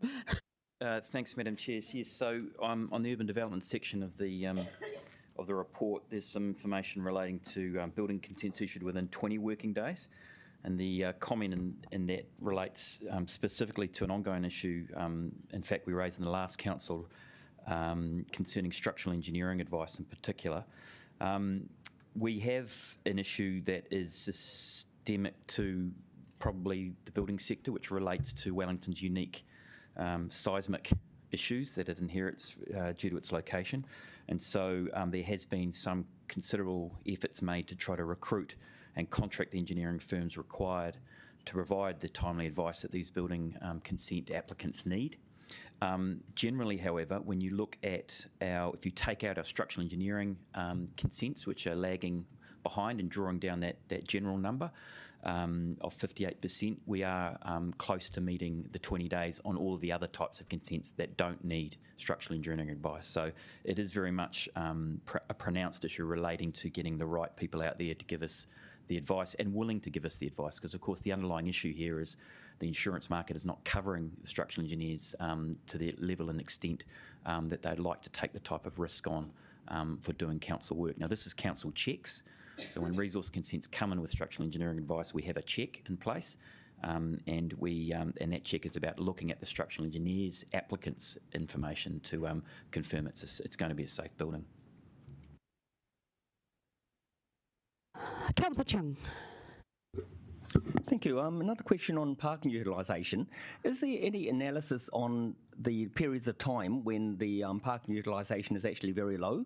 And I ask this because I came to a show down... No, we don't need the reason. We've got the question. We've got the question. Kevin again.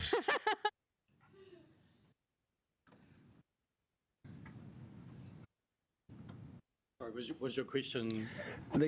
Is there an analysis on parking utilisation? What periods of time is the parking actually at low levels? Well, it depends, because what we report in the quarterly report is the peak occupancy across the whole city, where there are metered car parks. Now, there are some parts of the city that are full on the whole time, and there are other parts of the city that are not. But what is reported is the average of that. We can pull reporting out that talks at a car park by car park level what the occupancy is. So we have actually just, I haven't got it in front of me, but we have pulled out some information recently that talks about how busy particular areas. So we split the city into enforcement areas. So we're able to provide information at that level in terms of where the occupancy is. So I'm happy to provide that. I just don't have it with me. Okay, so can we actually promote the areas that are not getting greater utilisation at particular periods of time to stop people from, or to avoid people driving around looking for car parks? When we bring in the new parking system, that will be an opportunity for us to talk to the public about how parking is going to operate in the future and what that means. And so there might be some opportunities through that. But I'm also mindful of the greater objectives of the council as well. So how all that fits together. Great, thank you. That new technology that we have in parking also has the ability to do demand-based pricing. And that's something that we can look at too. So in periods of high demand, the price can increase, and the lower demands, or whether it's over weekends, we can fluctuate that too. So that's some technology we'll talk to you about later in the year. Deputy Mayor Foon, you're the lucky last on my question list. Oh, exciting. Mine are mostly in Te Atakura, and I guess the question I have is, it's great to see the plotting, but how are we plotting against our actually reducing our targets?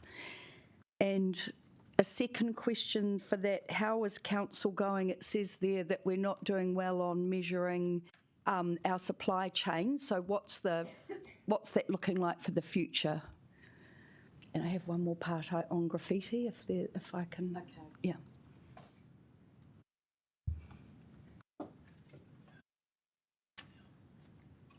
Through you, Madam Chair, sorry, Deputy Mayor, I'll have to take that question on notice. I don't believe Alison's online to be able to answer that. I'm not familiar with any of that detail. Okay, I'll send that through. Ask the graffiti one. So the graffiti question is, just noting that we're not getting the reporting on that. What is the graffiti cleanup looking like for the future? What's the status on that, really? The KPI itself, we're expecting that to meet target at year's end. The issue is that there has been they're looking at the tagging, how the tagging is processed, and there's been they've got two parts to it. One is a proactive working on them, so when they're seen, they're immediately removed, and then there is a reporting side of it when someone reports that a tagging has occurred, and then we action that.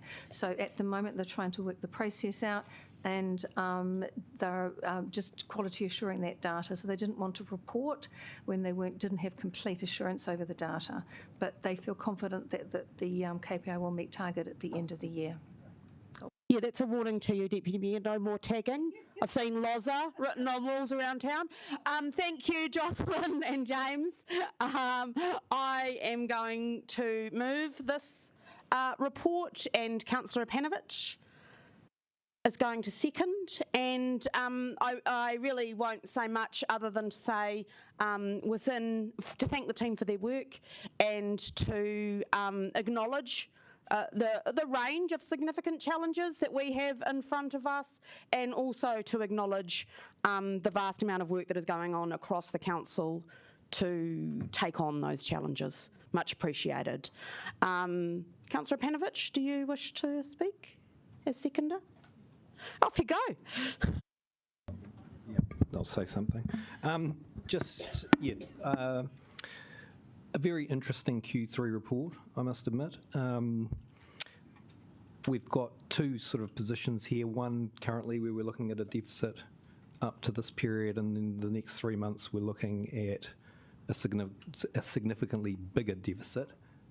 So I am looking forward to the final report to see what it does look like in the end, because hopefully James is correct and that their spending won't be as significant. I have had a look at the CapEx as well, and again we're underspent on that, so that'll be interesting too. Not a lot we can do at this stage around our financials for this financial year, but as we all know, we're going to have an exciting time in the next hour talking about our next annual budget and then moving through into the long-term plan. So thank you. He take hei tau patu. Is there any debate, councillors? It appears that there is none. So, enai ka potiatia te motini, I now put the motion which has been moved and seconded.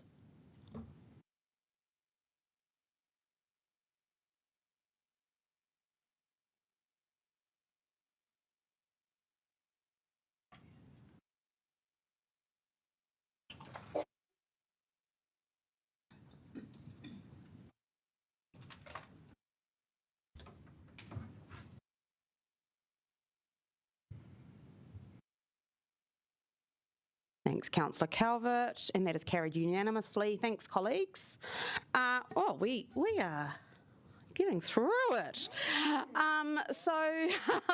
Great work.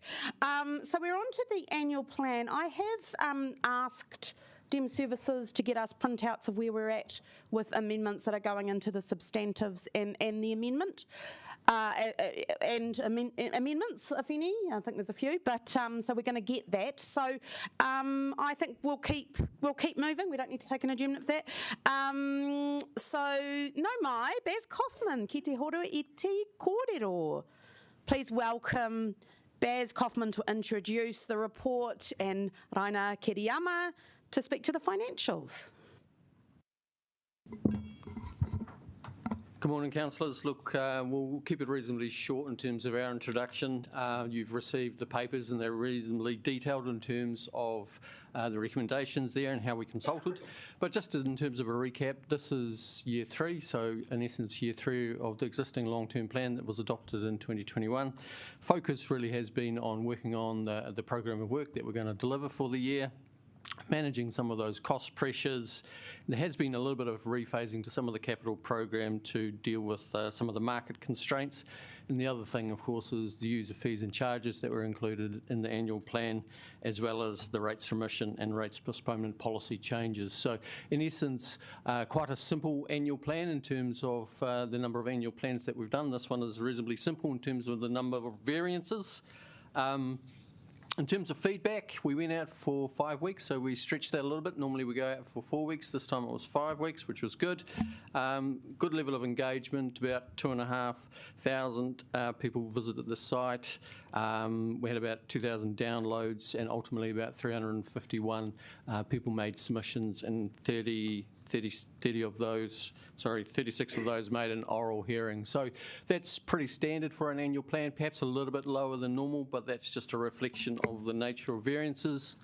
In terms of feedback, mixed result. So the dominant theme from those that opposed the plan really focused on rates, cost of living increases, and those that supported the plan really focused on infrastructure investment and the need to continue to invest in key things like climate change and adaptation and things like that. In terms of fees, good level of feedback in that space as well. Themes there were really around keeping fees and user charges increases to inflation, or just increasing the commercial fees like consents rather than the ones that relate to communities. And in terms of the rates policy changes, they were very much supported across the board. So overall, good level of feedback. There is a detailed report in your papers from the team, and we can take questions on that. But before we go there, I'll hand over to Raina to just quickly introduce the financial side. Kia ora koutou. As is in the current environment, over the period of the engagement, we saw some cost escalations and pressures come forward, which we have included in the paper. There's a table and a list of all those cost pressures and changes throughout that engagement period that we're proposing to include in the budget. Some of these impact rates, some of these impact debt. This has been broken down for you in the table. The escalation of costs that will impact rates amount to approximately $13 million. And to mitigate this, we have proposed a 2% of operating cost savings across the organisation to mitigate this, to keep the rates increase to 12.3%, which is what we consulted on. I just wanted to also note that with the waterfront safety, there's $2 million of waterfront safety initiatives that will be prioritised within existing budgets for 23-24. The capital program for the waterfront will be reviewed throughout the LTP and brought back to you then. Also just noting in the quarterly report, the REC about the $15 million of capital program that needs to be brought forward to 22-23. That will also need to be updated in the budget that will be adopted on the 29th of June. Happy to take questions. Thank you. All right, do I have questions? Councillor Randall. Yes, just reading through this. Is this a balanced budget? And if so, if it's not a balanced budget, how much is the surplus? The draft budget that we engaged on had a net deficit of $83 million, and that is the difference between our revenue and our expenditure. The majority of that is due to the unfunded depreciation for water assets due to the revaluation in the previous year. There are some other amounts due to debt-funded expenditure and ring-fenced expenditure also included in that. There was a table in the previous report on the 23rd of March that had a breakdown of what that was made up of. Councillor Abdurrahman. I heard you saying that there was a funding for the waterfront safety, and how much did you say that? That was $2 million. So that is excluding the external funding, example like the FIFA World Cup funding, or is that the same? The FIFA World Cup funding is also included in the annual plan budget, and most of that will incur in this financial year as well. So there'll be safety improvements done in advance of that, but there is still also budget for the FIFA World Cup safety improvements in the annual plan. A part I would be, it's my understanding we're doing a lot around security cameras and lighting. Is there anything else other than that in that budget, for that budget? I'll get Paul on the detail. Through you, Madam Chair, any work that's done for FIFA will be temporary in terms of any additional edge protection we put in. We've obviously had a strong focus on lighting for a good 12 months, but the $2 million will be prioritised into upgrading some of the existing lighting so it meets the new standard for public space lighting. Okay, I'll follow up with you. Thank you. Councillor Free. Yeah, just again, I'm just asking about the unbudgeted depreciation for water. How does that trade off against the extra spending we're doing in water space to fix things? They're two separate things. So the unfunded depreciation is just us not collecting the rates revenue to cover the cost of that depreciation, which offsets debt. Are you talking about the extra funding for Wellington Water of the $2.3 million? Just generally, we have been putting more water or planning to put more money into water renewals and other things. And I guess that's what the depreciation is meant to cover eventually. How are we explaining that? So the agreement in the previous annual plan was that for 22-23 and 23-24, we would fund the depreciation on the water assets based on the value of the renewals program. From 24-25 onwards, it was proposed that we would slowly build up to fully funding that depreciation again over the period of, I believe, 5 to 6 years. It sounds quite important. Can we discuss this afterwards, and maybe I can get some notes for you on it? Thank you. Happy to. Thank you. Just another question. Does this mean by not funding the depreciation, it's basically taking away from our headroom for other things?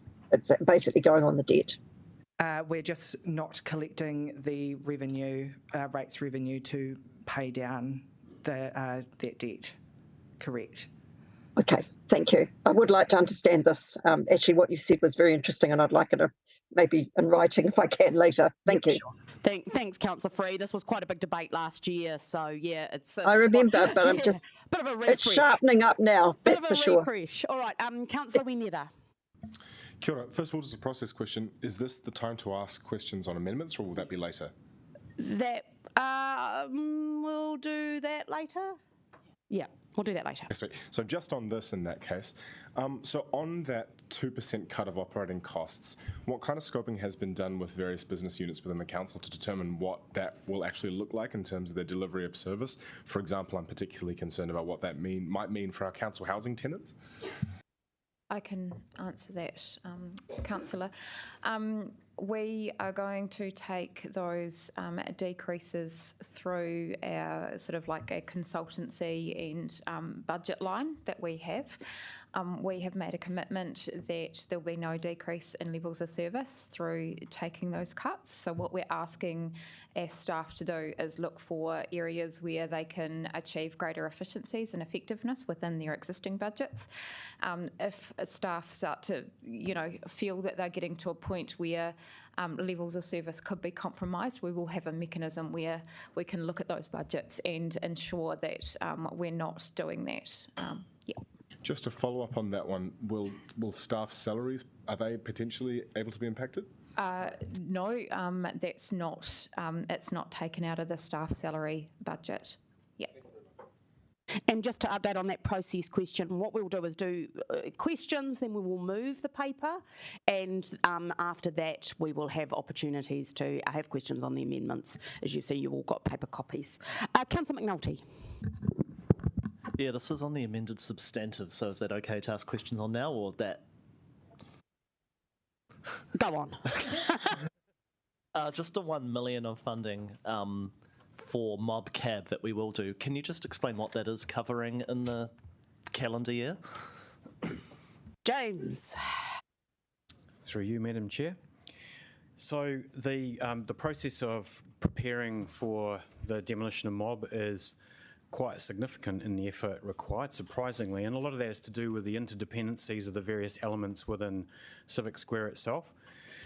So we have a number of things that we need to do in order to meet the conditions of the consent. The consent process actually is quite lengthy and quite expensive.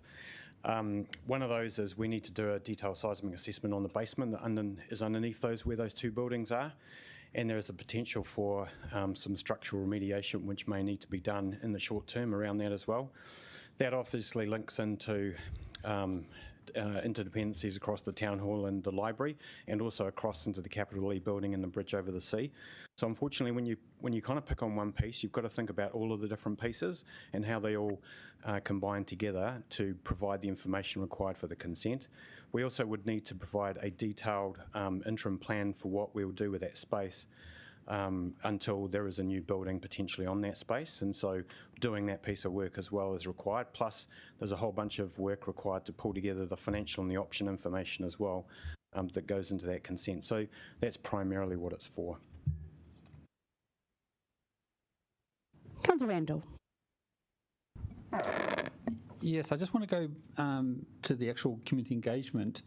On page 144, it notes the overall engagement results. Do you have any overall feedback about the plan? It has 3 different things. It's got support, don't support, and mixed. Can you explain what mixed means? Yes, so that's covered off on the page preceding that. So mixed means when the comment is supportive of the plan, but there are caveats. Okay, so really in terms of just straight support and straight opposition, it's really more that straight support is, what's that, 48%, and straight support is 20%, and straight oppose is 48%, and then there's 27% mixed. So I haven't got the percentages in front of me, I've got the actuals, but in terms of mixed, that's 51 people tick that box. Yep. Thank you. Seems there are no further questions. Thank you, Raina and Baz. And as you'll all know, you've got a piece of paper in front of you that includes the amendments that have been included in the substantive. That is for, you know, our ease of time, etc. And and you have 2 additional amendments that are not included in the substantive. 3 if you include a foreshadowed, but I wasn't. So I would now like to pass over to Mayor Whānau to move the paper. Kia ora koutou, very happy to move this paper. So the annual plan is all about maintaining our important services that Wellingtonians rely on, while ensuring that we also tackle the urgent need for better pipes, social housing and climate action. And of course we see in the current plan safety as well, which is incredibly important. So thank you to everyone who submitted on the annual plan. And the feedback from the community shows the need for this annual plan to be carefully balanced. The cost of living was a strong theme for people, and I know many Wellingtonians are doing it tough. We also saw strong support, however, for investing in infrastructure, fixing our water, and building a climate resilient city. I know not everyone will agree, but I believe that this annual plan gets the balance right. The council will be cutting costs across the board by 2%, and we've deferred some work like the demolition of council accommodation. Through these actions, we've mitigated rate rises, and options are on the table for rates relief for those who need it most. We've also continued with important infrastructure investment that we've already committed to, work to fixing our water, build better transport and revitalise our central city will continue under this annual plan. These are not nice to haves, and I'm conscious that delaying this work will only lead to higher costs for ratepayers in the future, as well as uncertainty and disruption in the short term. We cannot afford that. I've put forward in this paper a recommendation that 2.3 million of the savings the council is making should go towards funding extra fixes of pipes and leaks in Wellington City. That is what people have asked for. The need to move more urgently to fix these has been made loud and clear through Wellingtonians, through the last election campaign, and again in this consultation. We've listened to that, and this extra funding is a step to fix more leaks faster around our city. And finally, I want to acknowledge the council's commitment to being a living wage employer. At a time where our citizens are doing it tough with the cost of living, it's important to me that we do right by our own staff and contractors, and I'm proud that we're paying the increased living wage, and thank yous to the workers for the mahi that keeps Wellington ticking. Thank you to the staff for the mahi on this paper. Thank you to councillors for looking for ways to save and finding a couple of ways through. And of course, thank you to our public for submitting on this plan. Kia ora. Kia ora, Mayor Whānau. I think we will now move on to the questions about the amendments. So, great, I have some. We'll start with you, Councillor Winera. Kia ora, and to whom this may concern, whether an officer or the mover of the amendment. Could I just clarify in Councillor Calvert's amendment where under the status quo that $150,000 would come from? Because here it says from grants funding. I just want to clarify what exactly that means. Can we get an officer response to that? So at the moment we have a fund which is called the Sportsville Partnership Fund. That fund currently has around about $500,000 in that fund that's unspent and unallocated for this financial year. Next year we have allocated a good part of that fund, but there is another $500,000 allocated for next year. So potentially where that funding could come from is the Sportsville partnership fund, which is a sub-fund of the grants subcommittee. Oh, sorry, the social recreation fund. I mean. So just to clarify, Kim, that would be the not the amendment. So under Councillor Calvert's amendment, where would the money come from? I'm asking Mr. Fell.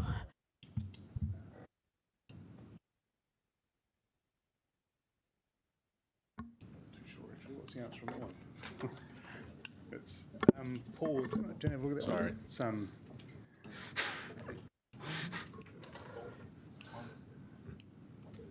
might not have my facts correct, but my assumption was Councillor Calvert's amendment would need to be rates funded. So what we're proposing is that to use the underspend in this financial year to fund the review. Is that because it would be added to grants funding? There's not grants funding currently available for another item of this size? It's currently unallocated in this year, so we can take 150k from the unallocated money in this financial year and use it to fund this piece of work. Okay, all right. If you agree to that. I think it is a little bit confusing, the two. But let's move on through the questions. Councillor Young. So I'm just wondering why, if Cab and Mob's demolition is going to be delayed, why do we need to budget 1 million? I mean, that's a lot of maintenance for 2 empty buildings. That was just answered by James. Yes, James has just answered that question. Sorry, I just got distracted by trying to sort out the sports funding because I got completely lost in that. Yeah, I think we need some clarification on that, so I think it would be good to give a clear message on that previous question. But James, why don't you say what you said before again? Play back the recording. Say it even better this time. You, Madam Chair. We'll rewind. Right, so the consenting process that we need to go through for MOB is quite lengthy and quite expensive, and part of the reason for the cost is that the intricacies and interdependencies on the square between all the different elements of the buildings. So in order for us to furnish the information required for the consent and go through the process, we have to do a whole bunch of work on the associated elements around MOB and CAB site, or the MOB site primarily, and that includes the basement, so we need to do a detailed seismic assessment of that.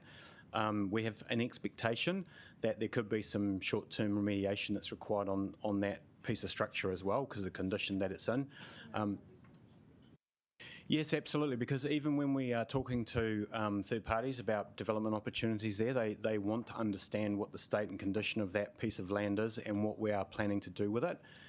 So that's kind of relevant to it, but it's actually required for the consent process anyway. No worries. It's all good. Thank you, James. That was super duper, double the clear. Councillor Brown. Okay, yes, but we'll actually go back. I'll take Councillor Calvert, Councillor Pannett, Pauiwi Kelly first, but we will first cycle back to Councillor Winetta's question to get a crystal clear answer about the funding for the amendment or the foreshadowed amendment, or if the foreshadowed amendment was not put, it would be in the paper tomorrow. Thank you, councillors. Our reading of the amendment that Councillor Calvert has outlined effectively is the same as the foreshadowed amendment, in the sense that the funding for it would come from grants funding.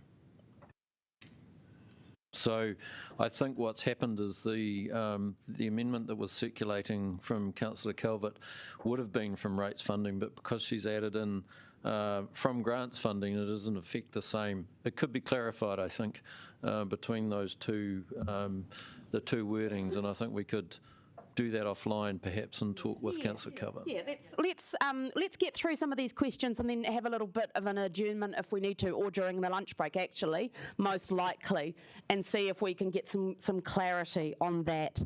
Pauiwi Kelly. Councillor Calvert, your question?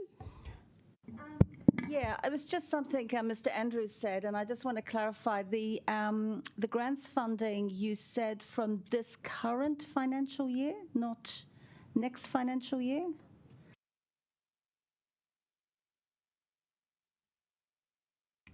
It could come from either financial year, but we do have an underspend in that pool of funding this year. So I just need to work with the finance team about how we account for that. But in any sense, if councillors commit to using that funding, we could do it from this financial year. And you're not likely to spend that money until, or start spending that money until when?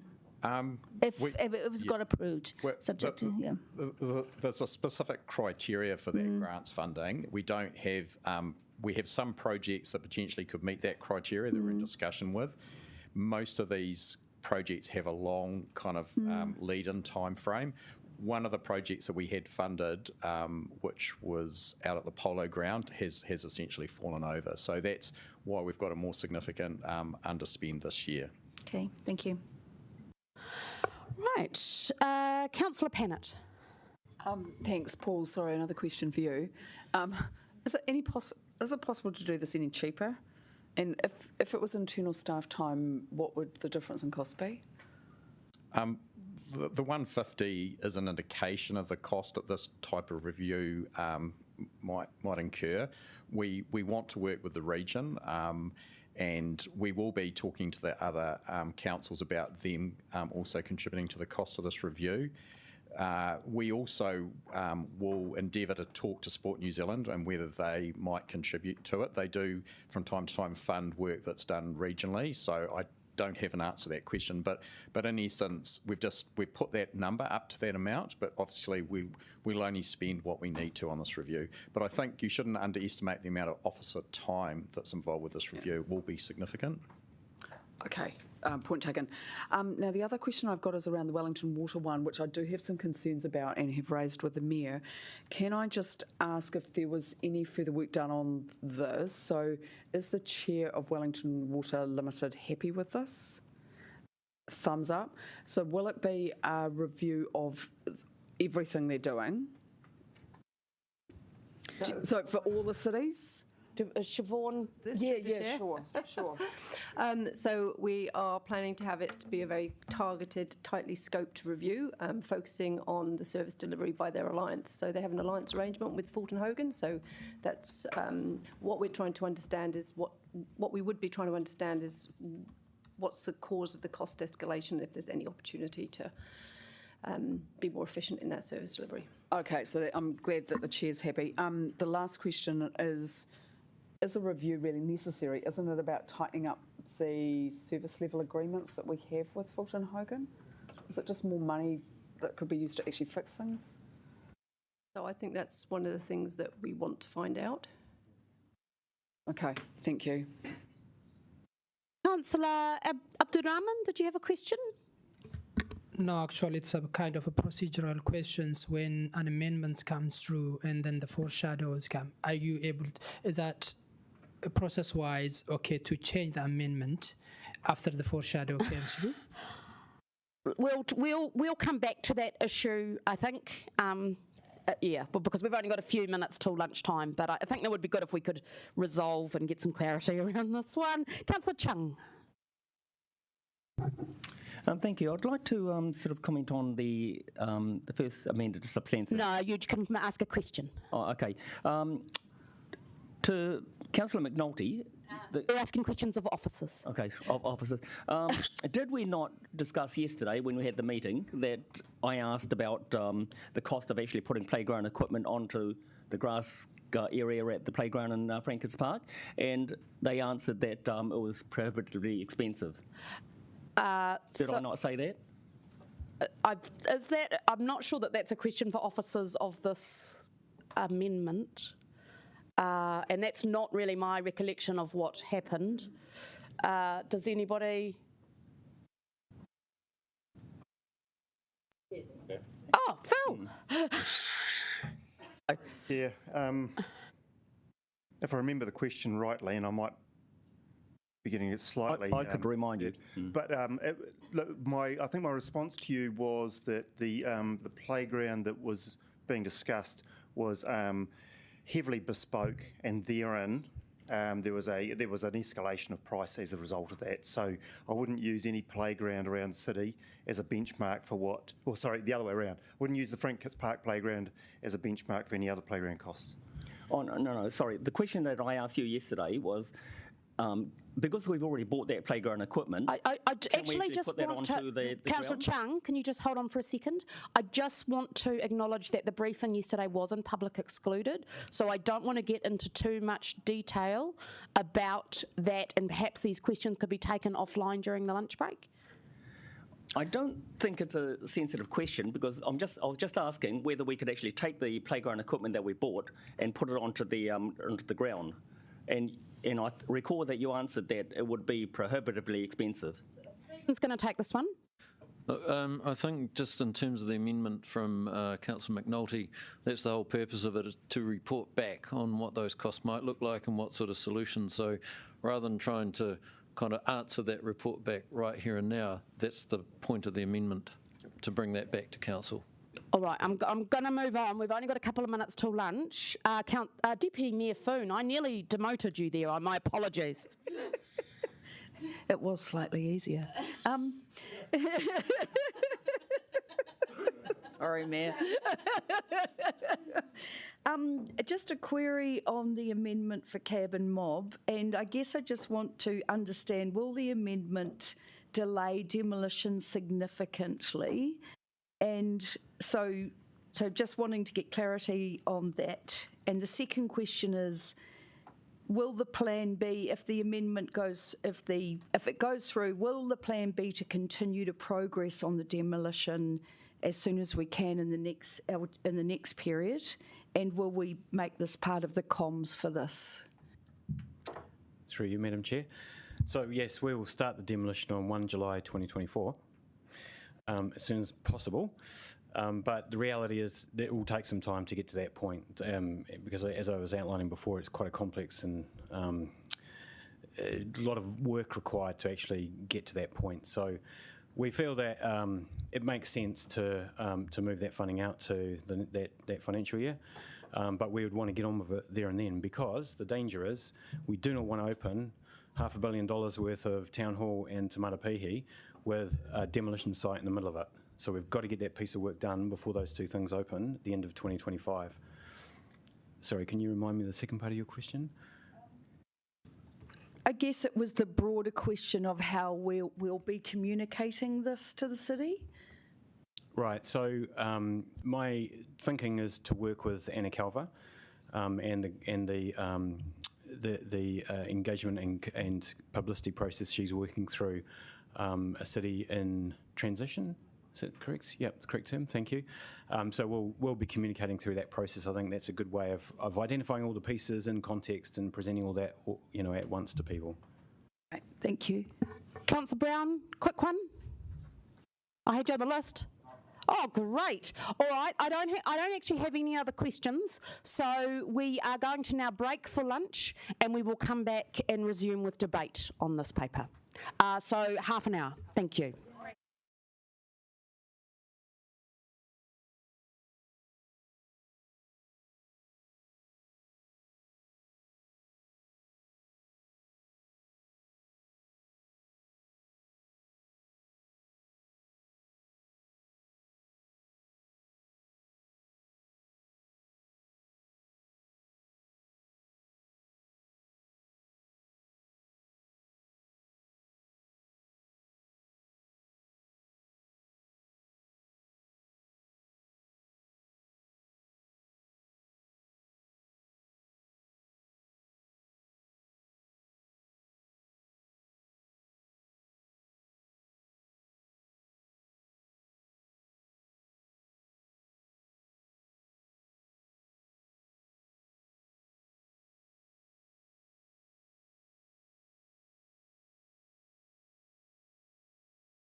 in the room are actually around the table. Yeah, there's a few people not here, but not back yet. Yeah, but we have texted them, so they will know that they have to come back. So we will, we can update you that first of all, that the point, which one was it? Oh, yes, 23. With leave of the meeting, that number has been adjusted by $100,000. So it was 1.1 million, 200,000. So it was 1 million, it's now 1.2 million. So if I have leave of the meeting, we've just corrected that number because that's the right number. We've corrected it to use the correct number.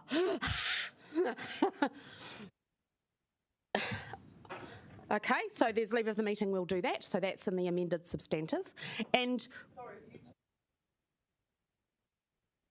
it was 1 million and we've corrected it to 1.2 million. No. That's the same. It's all right. And we have also, I believe, in a moment of national unity, combined the Councillor Calvert's amendment and Councillor Abdurrahman's foreshadowed amendment into one beautiful amendment. So, right, so, but actually we're going to start with Councillor Randall's amendment. Councillor Randall, do you have a seconder? Councillor Young, okay. And we will put the timer on, Councillor Randall, and I'll just sort of do a gentle, say something nice at 3 minutes, but, you know, we won't stop you there, but I think probably around, if we go to another 3, we would. All right. Yes, thank you. Now, I'd like to add an amendment to the recommendations that the officers report back on options for the Frank Kitts Playground project, including the option just to return this area to an open space. This is really a result of officers trying to progress this project, and it seems that this project is struggling cost-wise to really come into fruition. And so the officers, have to note the officers do support this amendment, and it really is a recognition that just more money is not the right thing to do for this project going forward. This project has a budget, and this really asks that officers report back on options that can work within the budget, just to really move this project into some sort of fruition in the near term, and so that we can have a playground that isn't just an ever-expanding thing. And I thank the officers for pointing out that that budgets are really important, and when costs get too much, that we need to rethink and go back and look at options, and that's what I'm asking your support for, to ask them to do that. Thank you. Councillor Young, do you wish to speak? Very briefly, because that is my style. Yes, I support this. I do think this playground has become kind of overworked and too complicated. I've just spent a lot of time in the past fortnight at playgrounds in South London, and they were very busy, but they're also, the simpler ones seem to be the busiest. And I just think that we have so many priorities right now. I'd just like to get this playground up and running as cost effectively as possible, with decent facilities, but not, it doesn't have to be Disneyland. So it'll be good to have the officers coming back with options. So I'm delighted to second the paper. Is there debate? Councillor Pannett. Just really briefly, look, I think it is sensible because it was always too small a site. It's a great location, but it just was really limited in terms of what we could do. In saying that, like many people around the table, I have had young children who do like playgrounds and like lots of lovely things to climb on. So I hope that we can deliver that. And saying that, as you know, I do think the city is also a playground too, which city infrastructure is good for playing on. But so there'll be a balance there, and hopefully we can get some feedback from families. I'll speak briefly just to say I just want to acknowledge the work of Councillor Jill Day here, and that it's been a long journey with this, and I know she would be disappointed to read this amendment, but I am going to vote for it.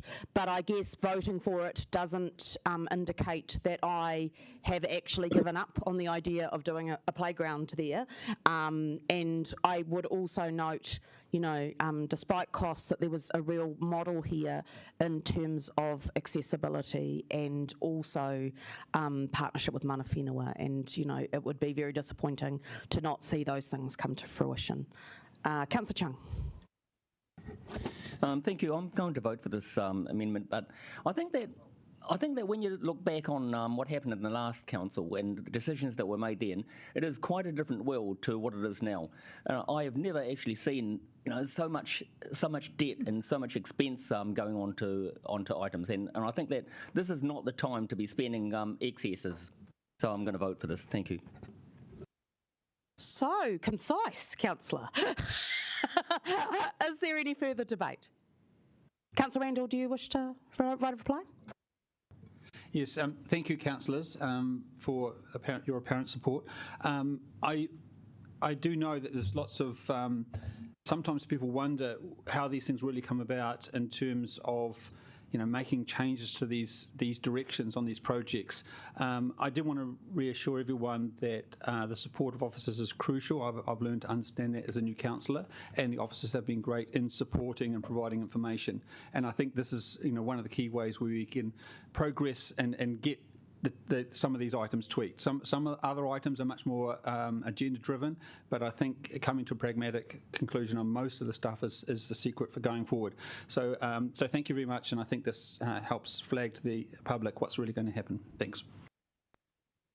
All right, I realise to my horror that I've abandoned my te reo use. So now, and I ka potitia te mōtini, I now put the motion, which is the amendment, moved Councillor Randall, seconded Councillor Young. You can now vote, councillors.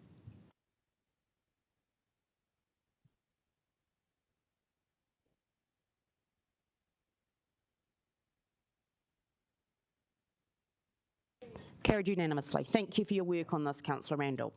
Right, so now we move on to the second amendment. Councillor Calvert, and we'll have the new words up on the screen. Thank you. And there's nothing like working with my Labour colleagues on this, and thank you, Councillor Newton. So this is a joint effort, but essentially it's driven by, I know we have the notice of tomorrow at a council meeting. However, I think given we know that information and we have the annual plan in front of us to confirm that we should be putting that money in. And given that we already are budgeting a $70 million overspend, if for some reason it doesn't get approved tomorrow, then I'm sure we could put that 150K to other use. But I think, given everyone pretty much signed that notice of motion, that we will be looking favourably on that decision tomorrow. But so this is really about making sure that it is identified in the annual plan and acknowledged there subject to the decision tomorrow. So I ask for your support. Councillor Abdurrahman, do you wish to speak now? Cool. I'm happy to second this paper, and I also would like to say thank you to Councillor Calvert for listening to for the foreshadowing and saving us some of the debate. And I think it's a good way sometimes when we can find a middle ground and working together. And this is one of them. And tomorrow we will be. I'm looking forward to tomorrow's paper, but for now this one looks good. So I ask you all to support. Councillors, now is the time where we join hands and sing Kumbaya. Oh, but first, Councillor Pennant wishes to speak. Sing. He saved, Councillor Pennant. I did actually sing that at church when I was a child. But, look, I'm not going to be mean enough to vote against this, but I'm possibly not quite as enthusiastic. Couple of reasons. One, it is quite a lot of money, and apparently we've got a very large rates increase coming.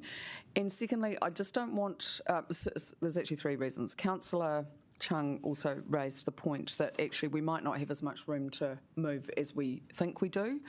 You know, we're charging what needs to be charged. And the third concern is that there's a lot of focus on the charges when funding children or adult physical activity is a complex one, right? That's not the only cost that needs to be controlled. I, for example, went and bought my son a new pair of football boots because there just wasn't an easy way to do a boot swap, you know, like there's these sorts of things. There's not enough carpooling. There's so many parents rocking up with each of their children. So I kind of, in a way, I think it's just too narrow a question to ask. So it's not quite I think right. Councillor Bennett, you're getting into tomorrow's debate. Yeah, I know, but no, it's relevant because we're going to put money in today. So I'm saying why I'm not as enthusiastic. So it's subject to a decision tomorrow.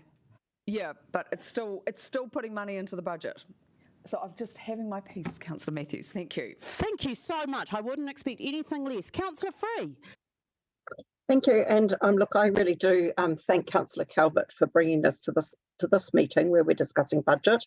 It was the case that a huge number of us actually did pledge to support a review when we were elected, and it's you know, that's several months ago. So I think it's really timely that we actually literally put our money where our mouth is. And I'm also really keen that we're really upfront about what things cost, and we do become much more explicit about what's being spent where. So I'm supportive of that for another reason, that we're actually identifying where it's likely to come from. And thank you, Councillor Calvert and Councillor Abdurrahman, for having that conversation in the break and getting to a consensus on this amendment. I had offered to second it, but I'm more than happy to step aside because I know who's done the work here, and so thank you. Yeah, this is just a review, and I do acknowledge Councillor Pannett's concerns about funding, but the review is to find out whether what we're doing currently is fair and is aligned with the rest of the region. It's not necessarily we're going to necessarily make changes that might come from the review, but I do think that it's right that we should transparently fund this review that most of us did support. Thank you. I see no further debate. Councillor Calvert, right of reply? No, I think I'll leave it at that, thanks. Inai ka potia tia te motini. I now put the motion.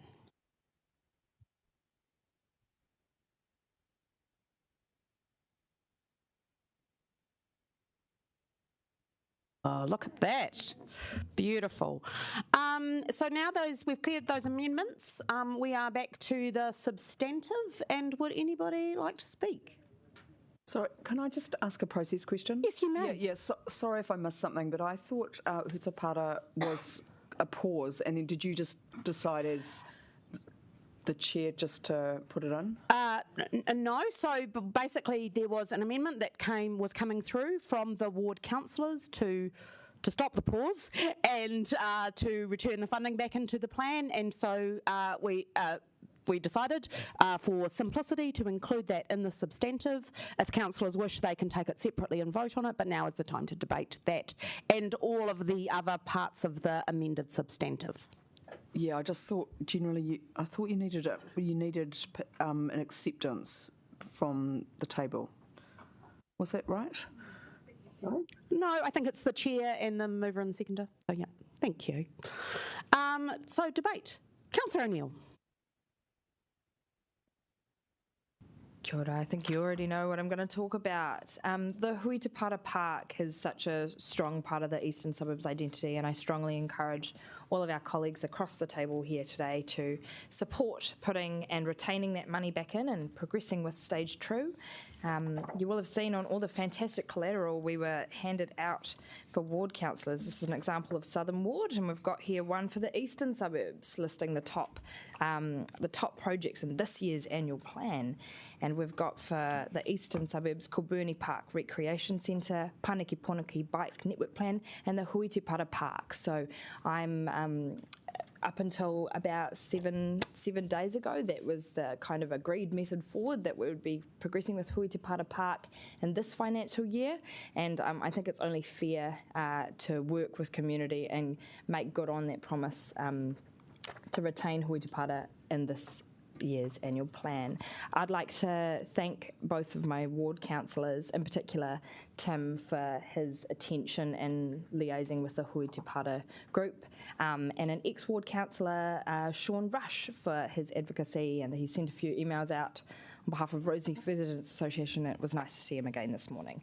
So yeah, this is a fantastic project. It's highly recommended by the local business improvement district, and I encourage all my colleagues to support this today. Thank you.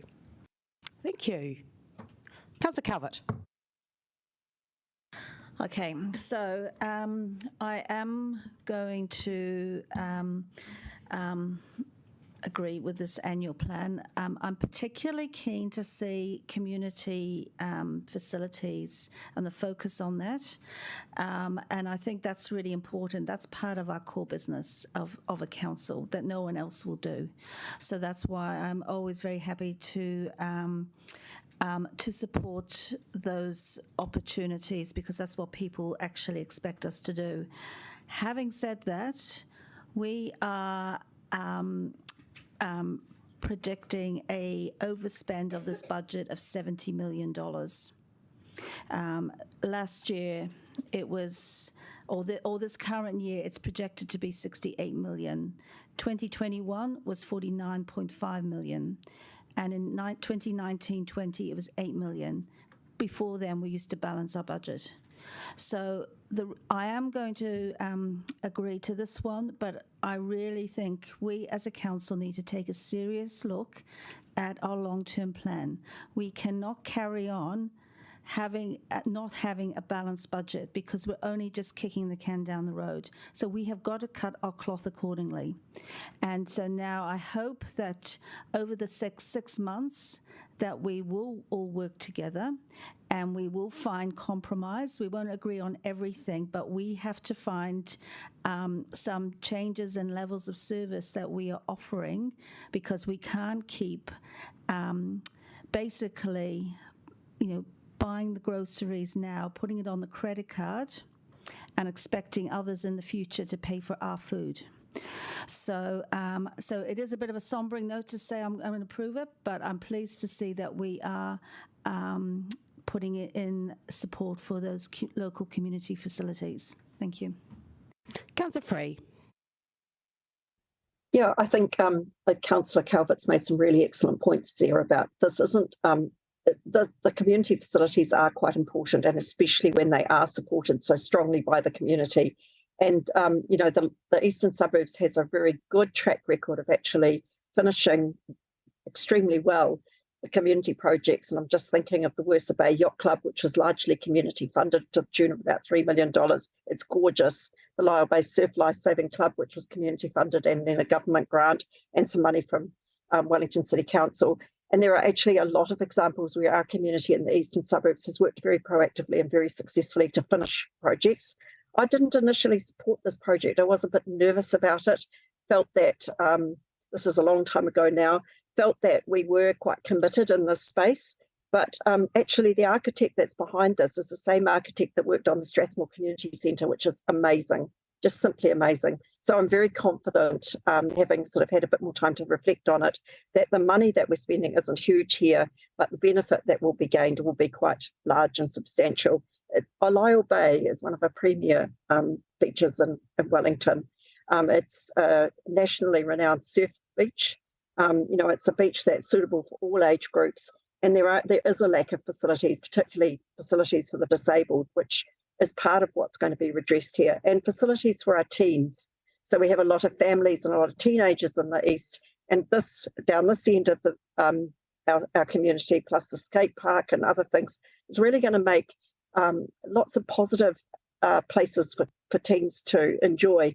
And if we're going to save money, I think we don't look so much at the delivery, the very low end of it. We look higher up and see what really big, expensive things that we're wasting money on. And I think that's where we'll find a big bang for buck, instead of trying to penny pinch on some of these smaller projects. So I'm very happy to support this and thank my ward colleagues, because they've been very staunch on this.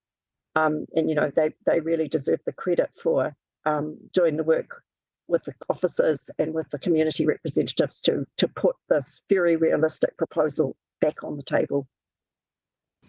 Deputy Mayor Foon.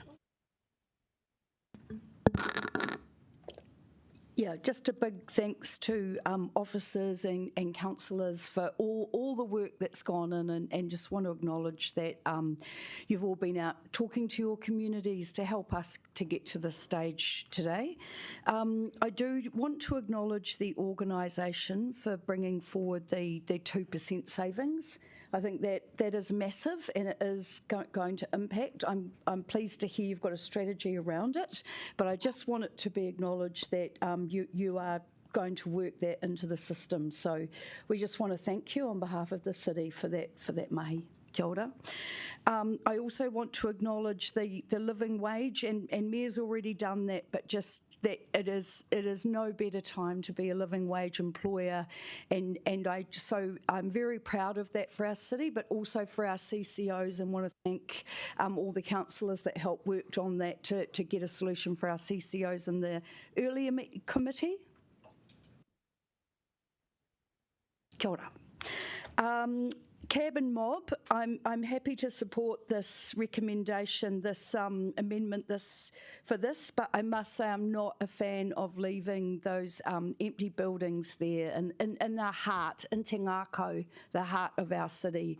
So I will be pushing hard to make sure we've got the sledgehammer out. Don't imagine Miley Cyrus right now, the wrecking ball on July the 1st, 2024, and I think our businesses made it clear when they came to the retail meeting that they were really struggling having this area part of the city in a dead zone. And Hui Te Para Park, I was a bit blown away when this amendment turned up last night, but thank you to the ward councillors. I think that I really want to see this park be a success because the community is leading it. They are working with the businesses and other groups, and I think this might be the model of the future. And so to enable this to be a success is very important for me, and agree with Councillor Free. It's such a great part of the city that can be really deserves to have the best at this point in time, or at all. And fourth, just a little bit of detail around the landfill fees. I did ask a few questions about this. We are retaining the balance that we need, even though we're increasing them and the government is increasing them. But I'm just putting it out there that in the UK, landfill fees are about $200 per tonne, and the government's putting ours up to $60 per tonne. And basically, it is not enough to change behaviour. So I'm just flagging for long-term plan. I will be looking very hard at at the landfill fees as a way to increase revenue to put into more waste minimisation projects. And kia ora, that's it from me. Oh, right on time. And I also note that this council in debate has referred to Miley Cyrus and Taylor Swift. So it's Beyonce for the trifecta. And I'll leave it to you to throw a Beyonce reference in, Councillor Chung.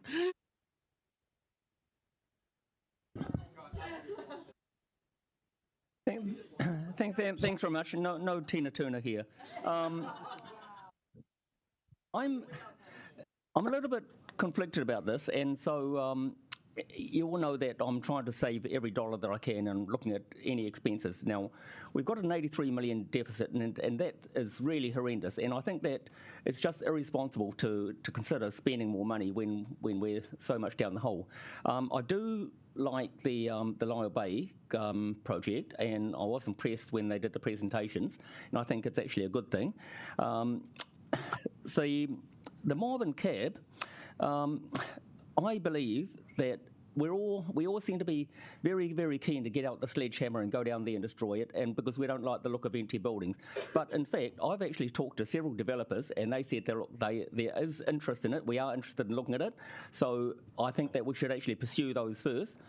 We shouldn't just go around and say that, look, there are no other options. We should look at everything. We look at every possible way to not waste money on some things. And if someone is interested, if a developer is interested in looking at doing something with those buildings, I think we should certainly explore those. So regarding the annual plan, I'm still not in favour of approving it, but I think there are items in there that that I think are good. Thank you. Councillor Randall. Thank you, councillors. I'm going to be voting against this plan. I am very concerned about really the extent of this for a number of reasons, and so I just want to outline them if I can. First of all, this annual plan is not supported by the public. In the end, you've got 49% of the respondents said, and I know there's only 190, but this is just a message I'm getting from across the city. I know other councillors are. 49% are against. 48% against. Only 20% actually support this plan. This is not supported because it's too much money. I'm also against it because we're doing projects that the public don't want to be done. And Thornton Connections, the cycleway and Thornton Connections is a classic one where the vast majority of people said don't do it. 3/4 of that suburb said don't do it, and yet we're funding this, and so I don't think we should be doing stuff against the wishes of our own community.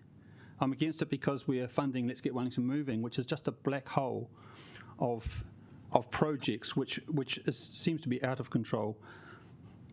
I'm against this because even other things that we're not really working together as a council. I can remember when we first went through the draft of the annual plan, and we worked quite hard to put up a number of proposals, all of which were shot down by the majority. That included the postponing mob and cab. That was put up, and a majority of you voted against it, and now it's there. It was a good idea, and it's been proven and supported.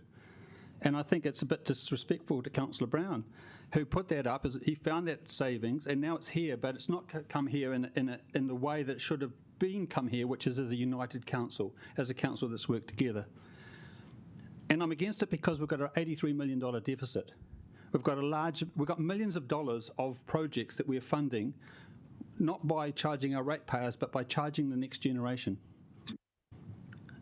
I know that a majority of councillors around here ran, and they have a right and a mandate to vote the way they want. They ran on an agenda, and they have an obligation, they feel, to pursue that agenda. But we are all working for the city. Times have changed, and quite frankly, times are tough. Times are tough for our constituents, and so they should be tough for us. And we need to make some hard decisions. And as I said at the last meeting, I still haven't seen this council make a hard decision. So for that reason, I'm going to vote against that. Thanks. Councillor Pennant. Kia ora. Just want to say thanks to the staff and the Mayor and the Chair in particular for all your hard work. And I was thinking it was a bit tame given the rates increase. So thank you, Councillor Randall. So look, I thank you, Mayor Whānau. You did recognise that times are tough. So let's put that into perspective. Inflation running at 7%. My insurance went up 20% last year. I guess I just want to assure the public that some of us are feeling that too. This is not lightly taken. It is affecting us and our wallets too. And I guess I have a slightly different perspective on the rates, in that I'm just worried about the future, that we're going to need so much more money. And so I, of course, am supportive of some things like Let's Get Wellington Moving in Te Atakura, but there are some things in there where we just don't have any freedom to move. And thank you to Deputy Mayor Foon for talking about the landfill fees, because she's one of the councillors that wants to make money for the council through her area of work, which is very helpful. It was Mr Summers who actually was probably one of the oral submitters who came and talked to us about how to get some extra money. So I think that would be something that would be really, really useful to have a laser focus on. And I don't agree with, respectfully, with my friend Councillor Free. It's not about getting rid of big projects. It's about looking at our processes and our procurement and figuring out how to do things more smartly. And saying that, of course, I do support the living wage money. Look, like I say, things are really tough, and we are actually a very high-paying organisation. I've looked at the stats, I've talked about it with some of you, and that is a good thing because it is an expensive time to be living in. I do get a bit worried about the 2% OPEX, what exactly has been cut and why wasn't it being cut before? And is there too much disbenefit? Is a little, and are you sort of pinching pennies, which is a little bit tricky. Pennies, sorry. The review of Wellington Water, look, I'm not going to vote against it, but look, I'm kind of like, I'm not wildly enthusiastic about it. I just kind of think this is something that should be managed. We shouldn't need to be giving them money to do a review. On mob, yes. Councillor Matthews, yes, you're right. If you want someone who wants to save a building, that's me. I'm not overly enthusiastic and never was about demolishing it. I'm kind of like, well, look, and Deputy Mayor Foon, sorry, that was the last training. I'll just remind you that construction waste is a massive problem in our globe, and we need to be reusing our buildings. On the shade issue, I did take that seriously and have asked for officers to meet with the Cancer Society about that. I know there's a kind of, well, let's see what we can do, but maybe we do need to put a bit more money into that. And I think, in spite of everything I've said, I will be voting for it because you can't vote against a whole thing because otherwise the city will come to a stop. If you were, if you had the numbers around the table, we have to fund the city. But I think there's just some issues here that do need to be resolved, and getting the revenue up and being smarter with the way we do things is going to be the answer. Kia ora. Councillor Brown, I'm not going to take a second round of speeches. That is what I think everybody has their opportunity to speak, and we're not going strictly on time limits, so that's my ruling as chair. Councillor Brown. I'll be very brief. In some ways, this is a reply to Tony's observations. I actually feel that the council has been, I've found the council, I've only been here 6 months, I found that working with the rest of you guys and with the officers, people are very flexible, very open and very engaged. And I feel that we've made a lot of little adjustments to the what we're going to spend next year, and I think the adjustments have been for the good. And clearly, when you're looking at bigger changes, you need a longer runway to be able to make those changes. We need a longer runway for all sorts of reasons, of course. But so I, what I would, I'd say to Tony, or as we like to now call him, Randy. I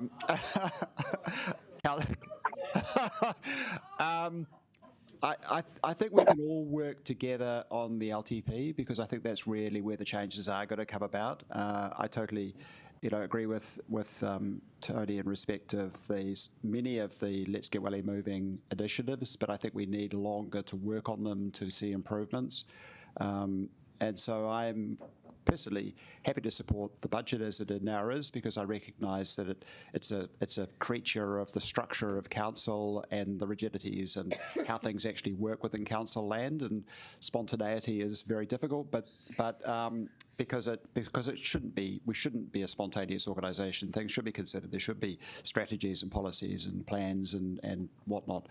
And so I think that I'm in support of the budget today for next year, but I'm sure that we'll all be working together very constructively to make sure that the following 3 years we can spend more time working out what we're going to do, and we'll basically, I'm sure hopefully in a year's time we're all sitting here today reaching as much agreement, give or take one or two outliers, on where we're going to go for the following 3 years. So anyhow, thanks to both the other people around the table and also for the staff for what I felt has been an extremely constructive engagement.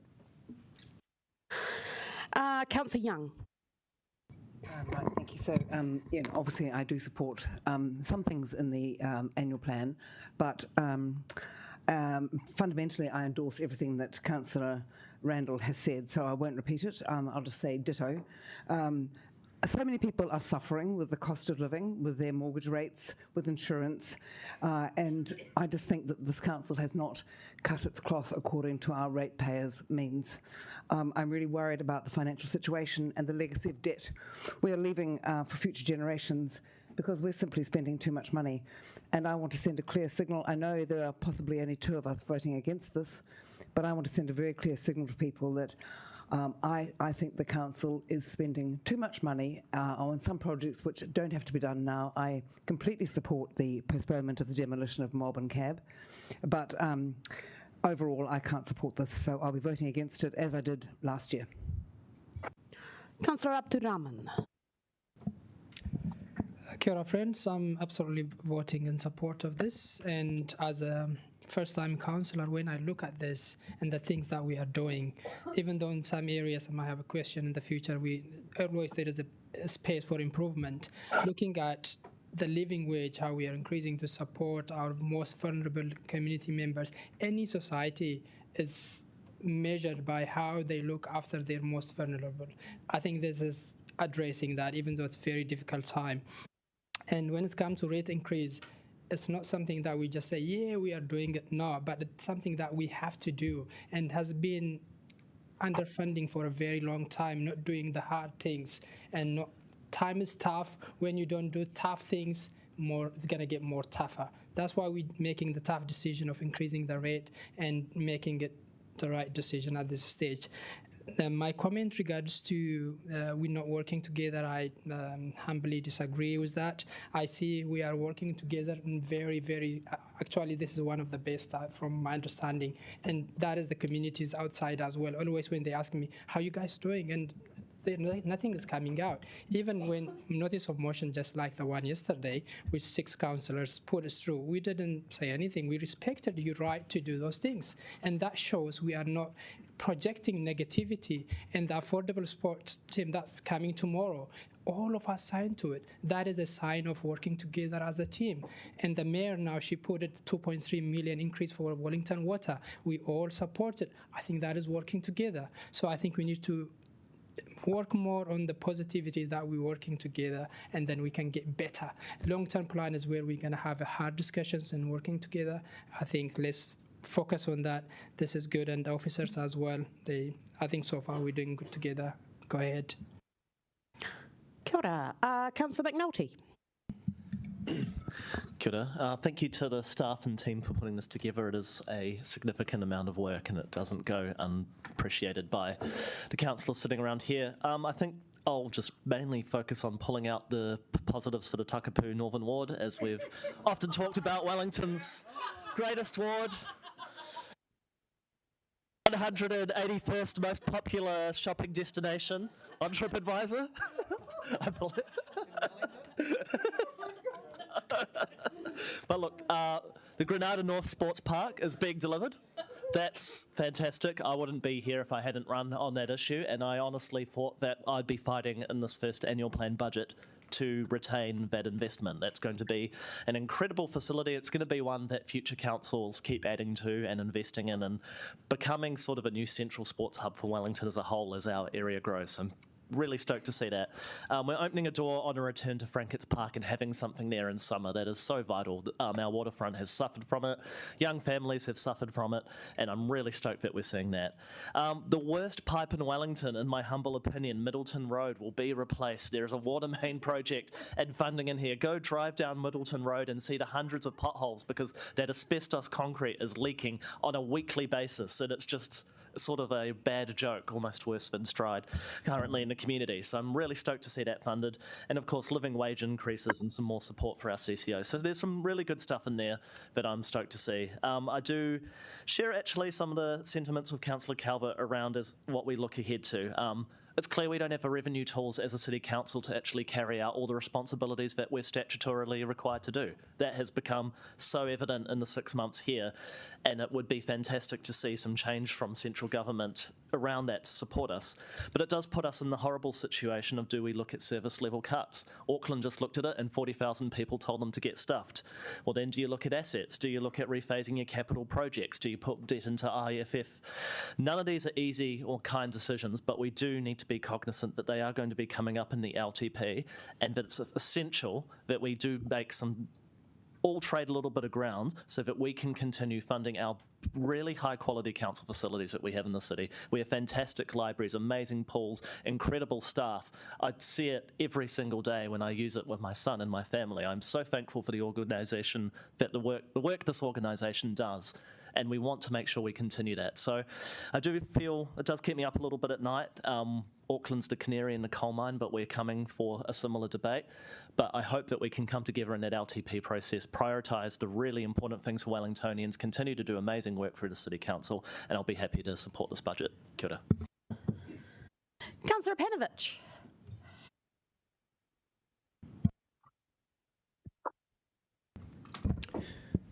Thank you, Councillor Matthews. Yeah, I think a lot's been said, which is great, and I agree with probably majority of comments, which is normal for me. But I think two stood out. I think the comments by the Mayor at the beginning, and also the comments by Councillor Brown, and the comments by Councillor Abdurrahman. Yeah, it's tough. You know, budgets are tough. I've done a lot of them, I can tell you that. And every once in a while you work through one and you go, that was tough. And there are things in there that you don't like. It's just the way it is. But there's things in there that you do really like. And you will have a light bulb moment. And at that moment you'll go, okay, I understand the reasons why. So the reasons why for this budget is that it comes at the end of a previous council's decisions. There is very little we could actually change in this. But the positive is that we now know what we can do going forward. You know, we had a little light bulb moment where we've stopped the destruction of Cabin Mob. It was like, why were we doing that? There is no particular reason to do that in this budget. We've got nothing else planned for it. So we do take things on board. The issue we have is that everybody wants everything. You know, I've spoken to people who want Diane's pool. I've spoken to them who don't. I've spoken to people who want funding for water. I've spoken to people who don't. I've spoken to people who want cycleways, and I've spoken to a lot of people who don't. But the problem is, you know, it is up to us to decide the priorities for the city. So in this position, we've done that. But our big challenge, which again we've debated about today, is what to do in the long-term plan. Because ultimately, we cannot continue to fund deficits. We've been in the fortunate position where previous councils have made surpluses, but that eventually will run out. So we have to make some very difficult decisions within the long-term plan. But as Councillor Brown said, we have the time to do that. We have the time to debate those specific items that we want to, and we will, again, some of us will be very happy with certain decisions, and some of us won't. But ultimately, we'll get to a point where we all have to accept the decisions. So I've accepted this budget, and I will be voting for it. Thank you. Thank you. Councillor Wineta. Always an easy act to follow, Councillor Panovich. I'm afraid, colleagues, I may not be quite so conciliatory, but I would like to thank all of the kōrero that's gone on so far. It's actually very encouraging and cool to see. Yeah, times are tough. It is no small comment to make, and even though it's a wary phrase, it is very relevant to this budget. The councillor from Pukehino earlier referenced the idea of a legacy of debt, and I would challenge this table to consider the alternative that if we were not to undertake such an ambitious budget, that we might be leaving a legacy of underinvestment to future generations, which I argue is worse. I'm not willing to put the city in that position, and therefore I will be supporting this budget. Just a word briefly before I finish on stats. I think this is important to note because I really do believe that this council lives and dies on the quality of our public engagement, because it represents a pulse check on our community and ensures that we are actually delivering the right things based on what our people want. And I feel the councillor from the north might be at slight risk of terminological inexactitude in his representation of the statistics, in that, as the paper says it, such that we are all singing off the same song sheet, we actually have a slight majority in the either support or mixed support columns, noting, of course, that mixed does include, and I quote, where the comment is supportive of the plan with caveats. And that takes us to a 52, slim, admittedly, but a majority nonetheless of support for this plan. That is a point that I just really wanted to make. Finally, I would just like to thank everyone around this table for their transigence and being able to come together on some of these amendments. The collaboration is really, really cool to see, and I think that it hopefully sets out a template for how we can move forward with the LTP process. That's me. Kia ora tātou. Councillor Paul. Well, I'm kind of going to say the same thing, but in plain English. So I just found it really ironic that lots of people were bringing up the needs or the wants or the hopes of future generations when you've got the future generations sitting around the table right now telling you that this is the kind of investment that we need in our future. So you just need to listen to what we're saying. And we want the transformational potential of Let's Get Wellington moving. We want the connectivity of Pāneke Pōneke. We don't want a runway extension, Councillor Brown. And we want a thriving arts scene. And all of these things were proposed cuts when this annual plan came to us before consultation as proposed by some of my colleagues, and that is the reason that they were voted down, because you were proposing to cut the things that we want, that future generations want, and that's why it lost, not because of some agenda that's been talked about in this meeting today. So our generation won't stop doing the mahi for the future. But it's not just about doing the mahi for the future, it's also about cleaning up the mess of the past. And it's the same ideology that I've heard spouted around this table today that is exactly why we have to put such significant investment into our pipes, because it has been underinvested historically, and now we're cleaning up the mess of the past and we're looking forward to the future. So I want to thank our Mayor for being the leader of doing that and paying the price for doing this too. And I want to thank you, Councillor Matthews, for making this such a smooth process compared to last term's annual plan process and long-term plan process politically. You know, you've really led that. You've tried to find compromises. You've tried to address everybody's concerns. So, and to Stephen too, thank you for all of your mahi putting this annual plan together. So I'm really happy to support this today. If you've got a point of order, you can say point of order into the microphone. Point of order? Yes. What is your point of order, Councillor Point of order is understanding what a 2011 personal explanation. No. Oh, sorry. Yes. Okay. Yes. Okay. Just in terms of Councillor Winera's commentary around what I said in terms of the engagement results, I just want to literally read out what the report said, because he stated that the mixed support was 52%. Literally says the feedback in the officer's report back is the feedback was split between support mixed 47%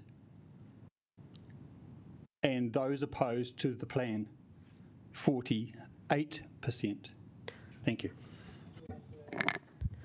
I think we'll leave that matter there and agree to disagree. I have myself next on the speaking order, and I just want to say that I agree with Councillor Winera. But thank you, Councillor Randall, for making your clarification there.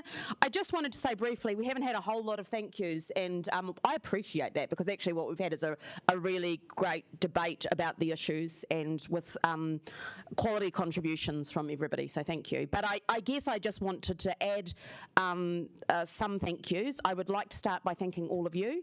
And thanks, Councillor Paul. I really have tried to get where I can use my influence as chair to help solve problems. Whoever's problems they are, I have attempted to do that. And I particularly want to acknowledge Councillor Panovich, who is a joy to work with, and the Mayor for her leadership. I also want to thank you for your restraint. And I guess for new councillors who are concerned about the level of rates increase, as we all are, to note that this annual plan is almost unprecedented in its lack of new projects initiated by councillors. And Councillor Pannett, you will shake your head, nod your head in agreement with me, because in the annual plans that I have been part of, we have come with new spending. And I appreciate the restraint that you have shown, given the circumstances, to not do that. And I know it is really hard, as we all have big, bold visions for the city. I want to thank Barbara for your leadership and the savings that already went into this, were already beforehand, but also the additional savings, and just acknowledge the transformation that you have enacted over the council, where it is able to respond in that way, in a way that we can feel confident about. And I would also like to especially thank Andrea and your team, and acknowledge Paul. Hi, Paul, if you're watching, thank you for all the work that you did as well to get us here, but to all of the finance team, and Stephen and all of his team for your mahi that went into this plan. I think it's something that we can all take some pride in. I have nobody else on the speaking list, so does the Mayor wish to have a right of reply? She has her thumbs up. We don't. Now, I would like to ask, I'm sure some of you will want to take some things separately, so can we have an indication of anything that you do want to take separately? Or maybe you don't. Maybe I'm overly pessimistic. Is there anything anybody wants to take separately? Councillor Chung? I would like to take that that Loyal Bay development separately. Okay, great.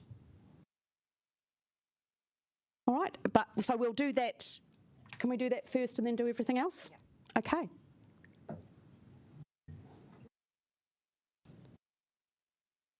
We're just bringing that resolution up so you know what you're voting on.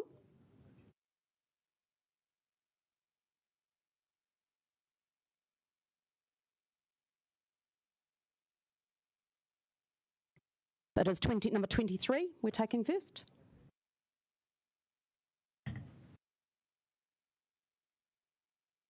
Do you want to take a division?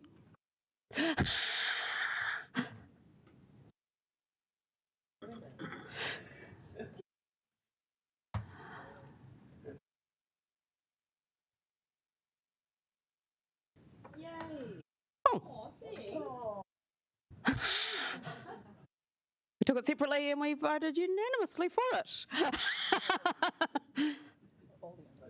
Okay, and then we will do everything else.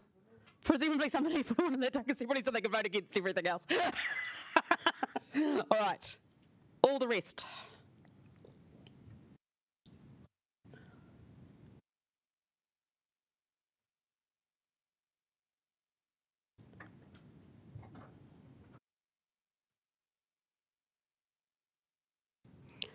That is carried. Division? Yes, we can have a division, so we note Councillors Chung, Randall, Young voting against, all others in favour. Thank you. All right, we're now going to move. Can we do forward programme and actions tracking together? I'll move them. Pauiwi Kelly is going to second them. Stephen, is there anything you'd like to say? I think you have a question from Councillor Pannett or a comment? Yes, a question. We've had that, I know Deputy Mayor phone's on it, but we've had that issue of the landfill surpluses on for some years now, actually, and so can I just have an assurance that it will be dealt with through the LTP? It certainly will be. Okay, thank you. We'll hold you to that, Stephen. Thank you.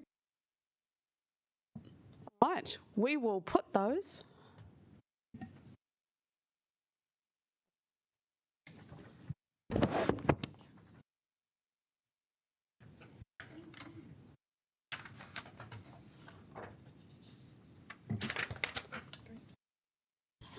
That is carried unanimously.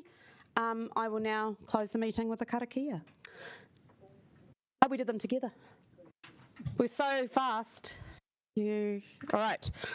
Unahia, unahia, unahia, ki te uru tapanui. Kia wātia, kia mama, te nākau, te tinana, te wairua, I te ara takatū. Koia rā I rongo, whakairia āki ki runga. Kia wātia, ai rā, kua wātia.